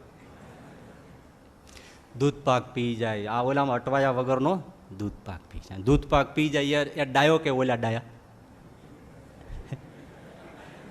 પી જાય, ટાઢું કરી લે એ ડાયો. 54માં વસનામૃતમાં આમ લખ્યું છે, 60માં આમ લખ્યું, તારામાં શું લખ્યું છે કે એ તો કરતો નથી, દૂધ પાક નથી પીતો, હોય ખાલી ચર્ચા દૂધ પાકની કરે છે અને ઓલો પીએ છે. અહીંયા આપણે એવા ઘણા, માલો લાંબુ નહીં કરીએ, ઘણા એવા હરિભક્તો થયા છે સાવ ગામડાના હોય હે, અને કેવા એ સુરા ખાચર જેવા, હું મારો પ્રભુ પ્રભુ બેઠો પારણે, હું દોરી તાણું, એવા રસ પીતા વયા ગયા હોય એવા એવા ભગત આમ સાવ વાત વાતમાં મહારાજની યારે વાતું કરીને પહોંચી જાય એવા ભોળા. એટલે ડાહ્યો કોણ? દૂધ પાક પી જાય. એક વાત આપણી થોડીક વાર, દિલ્હીના ફૂટપાથ ઉપર રેકડી લઈને પથરણું પાથરીને એની સગવડતા પ્રમાણે કંઈક બેઠો હોય, હાલો ને એ વેચતો તો બધી વસ્તુઓ, એમ એક ઝવેરી નીકળ્યો. ઝવેરીના નજર પડી ને, કાચનો ટુકડો, પણ ભાઈ 25,000નો નંગ, અને ઓલો તો વેઇટ પેપર તરીકે આમ તે મૂકવા શોભાના ગાંઠિયા જેવું મૂકેલું. એટલે ઝવેરી આવીને કીધું આવા ટુકડા શું અહીં રાખો? અરે બાપા મળ્યા હોય તો રંગબેરંગી કોઈને હારા લાગે, આકૃતિ દોરે ને રાખે ઘરમાં વેચવા માટે. કેટલા લેવા? 25 રૂપિયા. 25,000નું નંગ 25 રૂપિયામાં. પણ ઝવેરીનો જીવ, લોભનો કટકો. આના 25 હોય 5 દઉં, બોલે કે ભાવ બગાડોમાં ભૈયા જાઓ, 25 દઈ દો તો આપું. એટલે પણ આ કોઈ નહીં લે, ધૂળ ચડી ગઈ છે જોતો નથી, હું તને 5 દઈ દઉં છું, લઈ લે, નકર આમ ન વયો જા, તારે ફેંકી દેવો પડશે. એ હું જે કરું એ સાહેબ તમારે ક્યાં જોવાનું છે, મને 25 આપો, આપી દઉં. ઝવેરીને એમ થયું કે મારે બીજું ખરીદે જવું છે માર્કેટમાં, બધું ખરીદીને પાછો વળી, આ કાંઈ વેચાવાનું છે ને, આમ ધૂળ ખાઈ ગયેલું કેદુનું પડ્યું છે, તે ક્યાં જવાનું છે. ત્યારે ઉતરીને પછી સાંજે 5 રૂપિયામાં દઈ દે છે. જાણે છે 25,000નો છે. પાછો આવ્યો ને એ જ ટાણે આમ એને આવવું ને છેટેથી જોવું તો કોઈ માણસ બી જોવો તો એમ જોતો તો એ ઝવેરી છે, એને જાણ્યું, એને કરે કેટલા? 25. આ લે 50 આપી દે. લઈને ગયો અને પહોંચ્યો. હા એ શેઠ ગયો, આપી દીધો. હા જાય જો ને. એ તું મૂર્ખ છો, એ કાંકરો નહોતો, કાચ નહોતું, 25,000નું નગદ નંગ હતું. ઓઈલો કે સાહેબ મૂર્ખ હું તમે, મેં તો 25 ધાર્યા હતા ને 50 મળ્યા. તમારે તો આંખ હતી ને કે આ 25,000નું નંગ છે, તો તમે શા માટે 5 રૂપિયામાં આને ગુમાવ્યા 25,000? મૂર્ખ સાહેબ હું નથી, મૂર્ખ તમે છો. એમ જેને એટલે કે આપણને આવો હરિવર હીરલો એમ મળ્યો, અને એ 25,000નો નહીં, કોઈ આંક ન થાય એવી કિંમતનું નંગ, આવો સત્સંગ, આવા પુરુષોત્તમ નારાયણ મળ્યા, અને છતાંય જો રહી જાય તો મૂર્ખ કોણ? અને કેવો ભાઈ અલિયા ખાચર ગામડાના, વેદ વેદાંત ભણ્યા નહોતા, શાસ્ત્ર ભણ્યા નહોતા, એને કોઈ ડિગ્રીઓ નહોતી, ઇંગ્લિશ નહોતા જાણતા. અને અલિયા ખાચર ઘરમાં હતા, બેઠા હતા, કુંભારને બોલાવી આવેલા નળિયા ચાળવા માટે. ચોમાસું આવતું હશે ને તે કુંભાર નળિયા ચાળતો. હવે એનો કાંઈક શું થયું, જે રામ જાણે કાળ આવી ગયો છે. આકાશમાંથી જમદૂત લેવા માટે આવ્યો, કાળા ડિબાંગ તો આવીને આમ કરીને આમ ઓલાનો કોલર પકડ્યો, હોય મારી રાને દરબાર. ગડગડ તો એવો બી ગયો ને પીડ્યો. તે ઝાડવાની ઠે ખાટલો ઢાળેલો હતો અલૈયા બાપુનો, સ્વામિનારાયણ ભગવાનના અઠંગ ઝીંઝાવદરના હરિભગત, એના ઢોલિયા ઉપર જઈને પીડ્યો. ત્યાં બાપુએ ચીસ સાંભળીને એટલે અંદરથી દોડીને આવ્યા, હેલા શું છે? જમ બાપુને જોઈને ભાગી ગયો. જો આ હરિભગતનો જે પ્રતાપ છે, હાંકોટો માર્યો, જમ ગયો, ઊભી પૂછડીએ ગયો, કુંભાર ધ્રુજે, હાથ ફેર્યો, શાંતિ થઈ. દરબાર મને ઘરે જવા દો. ના ના, નળિયા કોણ ચાલશે, મારી નાખે ઓલ્યો, કાંઈક સળિતર થાય છે, તું ચાળ, હું સામે બેઠો છું. મને મારી સામું જોતા જોતા નળિયા ચાળ, તને કાંઈ ન થાય. લ્યો બોલો, એક એવા હરિભગતની સામે જુએ, કાળકર્મ માયા એ આની સામું ન જોઈ શકે. જે સત્સંગની આપણે વાત કરીએ છીએ, અને ખરેખર કુંભાર ન જમ લઈ શકે. એકવાર એવું બન્યું કે એ તો વાત કરતા જ ને, એમ સત્સંગમાં કહેવાય છે કે ભાઈ અમે સત્સંગી હોઈએ સારા, અમારા ગોળાનું કોઈ પાણી પીએ, અમારા હાથનો કોઈ રોટલો ખાય, તો એને કલ્યાણ થાય જ. અલિયા બાપુ તો આ કહેતા હોય, અરે કલ્યાણ તો મારી વાહે ઢળડાય. કોને જોઈ છે સ્વામિનારાયણના પ્રતાપે માગો, અમારી હારે રહ્યા હોય, અમારો રોટલો ખાધો, અમારું ગોળાનું પાણી પીધું હોય, એના કલ્યાણમાં સંશય નહીં. આવી વાતો કરે. દરબાર ગયેલા બહાર ને પાછળ એને પહાય તો દરવાણી ચોકીદાર રહેતો, એનું નામ જેહલો, બનેલી વાત. તે બાપુ બારગામ ગયા, વાહે બપોર પછી જેહલો ગુજરી ગયો. અને ગામના પછી હોય માણસો આવીને અગ્નિ સંસ્કાર માટે જ વયા જાય. બાપુ હતા નહીં, આજે દરબાર હતા નહીં. તે જઈને ચિત્તામાં જેહલાને મૂક્યો, પણ ગણગણાટ કરે, અમારી ભેળા રે, અમારો રોટલો ખાય, અમારું પાણી પીએ, ભગવાન કલ્યાણ થાય, ભગવાનના ધામના તેડા આવે. આ ગયો લાકડો બંબકારી મારતો, લગાવી મારો એટલે પતે. આ સ્વામિનારાયણ વાળા બધી આવી જ વાતું કરે છે. એ લાકડા વાકડા ગોખીને અગ્નિ સંસ્કાર દેન દેવાની જ્યાં તૈયારી કરે ત્યાં ઘોડે ચડીને એટલે ગામેથી બાપુ આવે ને એમણે જાણ્યું, કોકે સમાચાર આપ્યા કે જેહલો મરી ગયો ને અગ્નિ સંસ્કાર આપે. હે, મારે રજા લીધા વગર હાલ સ્મશાનમાં ગયા ને હજી દાન અગ્નિ સંસ્કાર ના કરવાની વાત, ત્યાં દરબાર હાકોડો બેઠેલા, રેજો કાઢો કાઢો, લાકડા ઉપરથી કાઢો. પણ બાપુ શું છે, અરે મને મળ્યા વગર જવાય કેમ, એમ ભયો જાય જેહલો. અરે બાપુ એ તો પતી ગયો, હું મરી ગયો, જવા દે ને, આ બધું હું મળાને ભળવાની વાત નથી, નકામા. અરે કાઢો. અને એના પગ ઉપર થપાટ મારીને અલિયા ખાચર બોલ્યા, કાલે હવાની વાત છે, એ જેહલા ઓય ઉઠ. બે થાપલી મારીને ત્યાં જેહલો હળવળીને બેઠો છે. દોડીને દરબારના પગમાં બેઠા. અરે દરબાર, આ તમે શું કર્યું? એ મહારાજના ચરણનું સુખ લેતો હતો, સ્વરૂપનું સુખનું લેતો હતો, અક્ષરધામમાં મહારાજની સાથે બેઠો હતો. તમે હાંકોટો પાડ્યો, મહારાજે મને કીધું દરબારને શું કામ છે? બાપુ તમે બીજો ગોતી લેજો, મને અહીં રાખતા નહીં, મને આ લોકમાં હવે નહીં ફાવે, મને જવા દો એ દિવ્ય લોકમાં.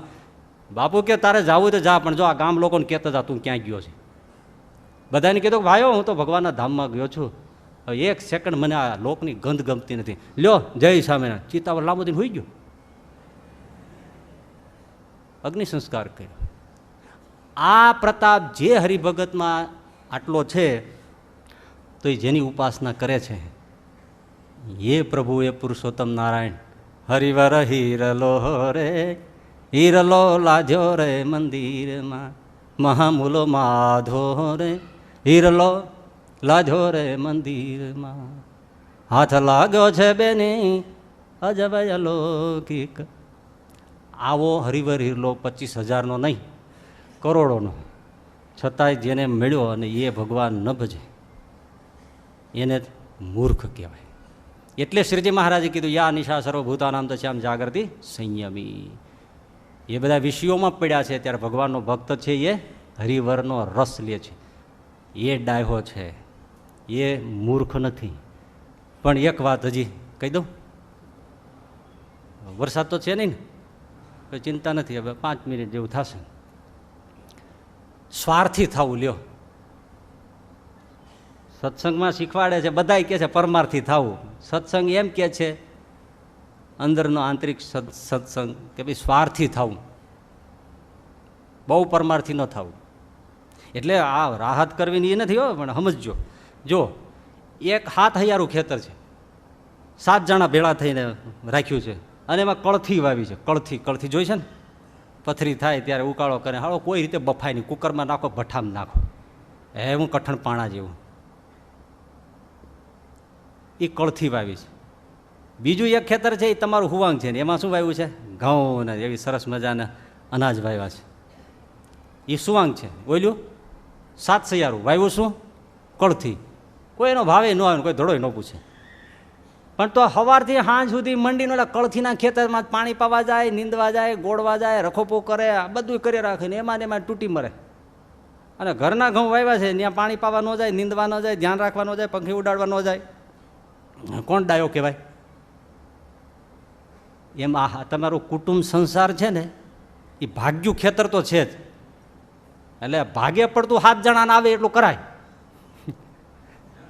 7,000 છે પણ પાછું છે કળથીનું ખેતર હોય, એમાં કંઈ બીજું પાકે નહીં. તમે ગમે એવો છોકરાને એન્જિનિયર ડૉક્ટર કરી દો ને પછી એમ કહો છોકરા 1 મહિનો તારે ઘરે રહેવું છે, મારા ઘરના નહીં ફાવે. શું છે ફાધર, તમે કયો એ વ્યવસ્થા કરી દઈશ, અહીંયા સાથે નહીં. કળથી નીકળી કે ઘઉં? કળથી જ નીકળે. 7,000 કરવાનું છે એટલું થાય, ભાગ્યું જેટલું આવે એટલું કરવાનું, પણ ધ્યાન રાખવાનું કે કળથી નીકળવાની છે, ઘઉં નીકળવાનો નથી. અને આ જે આત્મકલ્યાણનું પોતાનું જીવનું ખેતર છે ને એમાં ઘઉં વાવ્યા છે, એનું થોડું થોડું જતન કરવાનું છે. તો મબલક ઘઉંનો પાક આવે, અરે સરસ મજાની ગાયના ભેંસના ઘીમાં ચોપડીને જબોળીને કોણી કોણી રોટલી ખાવ એવા ઘઉં આવે. અરે કળથી ડોબું વગદોળ વગદોળ કરી મળી જાય તો કાંઈ ન થાય. દાંત પડી ગયા કેટલાય ના, તોય આમાંથી કાંઈ કળથીમાં હવાદ આવ્યો. સ્વાર્થી થવું. પરંતુ એ જે લોક આ બધી વિદ્યાઓ છે ને એ તમને વિદ્યાલયમાં મળશે. આ કળથીના ખેતરના કેમ પોષણ કરવા, કેમ એન્જિનિયર થવું, કેમ ડૉક્ટર થવું, એ બધું કળથીનું ખેતર, કળથીનું જ શિક્ષણ છે વિદ્યાલયોમાં. એ કેમ વધારે પાક આવે એ વિદ્યાલય. હા, એક વાત આવી ગઈ, કોઈ પ્રોફેસર હોય તો માફ કરે, પણ એક પ્રોફેસર જાતા હતા કોલેજે અને ગરી ગયા પાગલખાનામાં. તે એટલે પાગલખાનાના જે હતા ને એમણે કીધું આવો પ્રોફેસર સાહેબ, લે આ શું છે? તો કે આમાં વિદ્યાલયમાં કાંઈ ફેર નથી. પેલા પાગલખાનાવાળા મેનેજરે કીધું કે આ વિદ્યાલયમાં આમાં કાંઈ બહુ જાજો ફેર નથી સાહેબ, તમે અહીંયા આવી ગયા બરાબર છે. અરે શું ફેર નથી? તો કે જો માં ખોટું ન લાગે તો એક વાત કહી દઉં, આ અમારા પાગલખાનામાં એવું છે કે માણસ ગાંડો હોય અહીંયા આવે ને હાજો થઈને જાય, અને તમારી શાળા કોલેજમાં ડાયો આવે ને ગાંડો થઈને નીકળે. આ તમે આટલું કરો છો એટલે આમ આપણે હરખું કહેવાય, અહીંયા આવો કે નહીં આવો બધું હરખું જ છે. કળથીના ખેતરનું શિક્ષણ વિદ્યાલયોમાં છે અને આ ઘઉંના ખેતરનું શિક્ષણ આવા સત્સંગમાં છે. એ આપણને સત્સંગમાં બુદ્ધિ આપે છે, વિદ્યા આપે છે કે ઘઉંનું ખેતર ક્યું છે, એને કેમ પોષણ આપવાનું છે, કેમ પાક લેવાનો છે. એટલે એ જે કરે એ ડાહ્યો છે.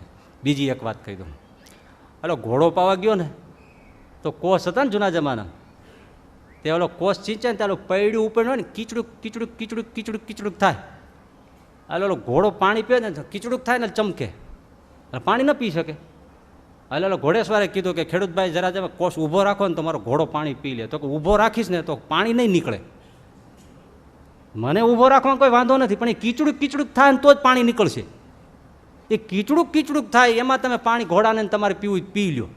કારણ કે તમે એમ માનો કીચડુક કીચડુક કીચડુક બંધ થાય અને પછી હું પાણી પીવું, એમ તમે નક્કી કરો છોકરાને બધા બધા ઠેકાણે થઈને કીચડુક કીચડુક બંધ થાય પછી હું માળા લઉં, જે સીતારામ એમાં કાંઈ ન થાય.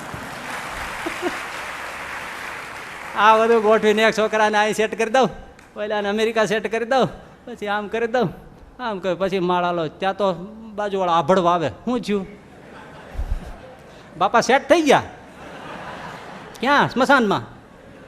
એટલે એ કીચડું કીચડું કાંઈ બંધ થવાનું નથી. કારણ કે ક્યાંથી થાય? થાય ક્યાંથી? તમે છોકરા વર્ણાવો પરાવો ત્યાં તો એને છોકરું થાય, તે એનું કીચડું કીચડું ચાલુ થાય. એટલે આમાં કંઈ બંધ થવાનું છે ભલા માણસ? એમાં જે પી લે અને કામ કરી લે હરિભજવાનું એ કામનો છે. હવે એક છેલ્લે વાત, આ બધી જુદી જુદી આમાં બધી આવી છે, બધા ડાયર મૂર્ખની જ વાત છે ને, એ બધી આપણે જ લાગુ કરવાની છે ને, વિચારી વિચારીને આપણે જ કરવાનું છે. આ બધું કીચડું કીચડું અમારે મોટા વ્યવહાર હોય, તમારે સાધુ નહીં વ્યવહાર હોય, પણ એ કીચડું કીચડું થાય એમાં જે ભજન કરી લે તો થાય, નહીંતર આગે ધંધા પીછે ધંધા, ધંધા મધ્ય ધંધા, ધંધા મધ્ય ધૂન લગાવે વહી સાહેબ કે બંધા. એ તો એ જ કરવું પડે. હવે એક જ વાત એવી મીઠી મત જેવી, પછી પૂરું કરી દઉં. મહારાજ માંગરોળમાં મૂળજી શેઠને ત્યાં જમવા જતા હતા. ત્યાં એક વાણિયો ગાંડો થઈ ગયેલો, તે રસ્તામાં ત્રાજવું લઈને બેઠેલો અને કાંકરા ધૂળ ગોબર એટલે ગાયનું છાણ એવું બધું ત્રાજવામાં ભરી અને બૂમ પાડે, એ લ્યો સાકર, લ્યો એલચી, લ્યો જાયફળ, હા લ્યો ચોખા, લ્યો ઘઉં, લ્યો ગોળ, સોલાપુરી ગોળ, આવું બધું કરે. મહારાજ કે મૂળજીભાઈ આ શું કરે?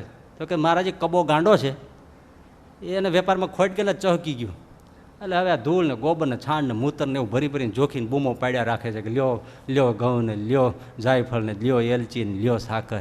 મહારાજ કે બહુ સાચી વાત છે ભાઈ, એ ભગવાન ન ભજે ને એ બધા આ સંસારમાં કબા ગાંડા જ છે. સહજાનંદ સ્વામી મહારાજ.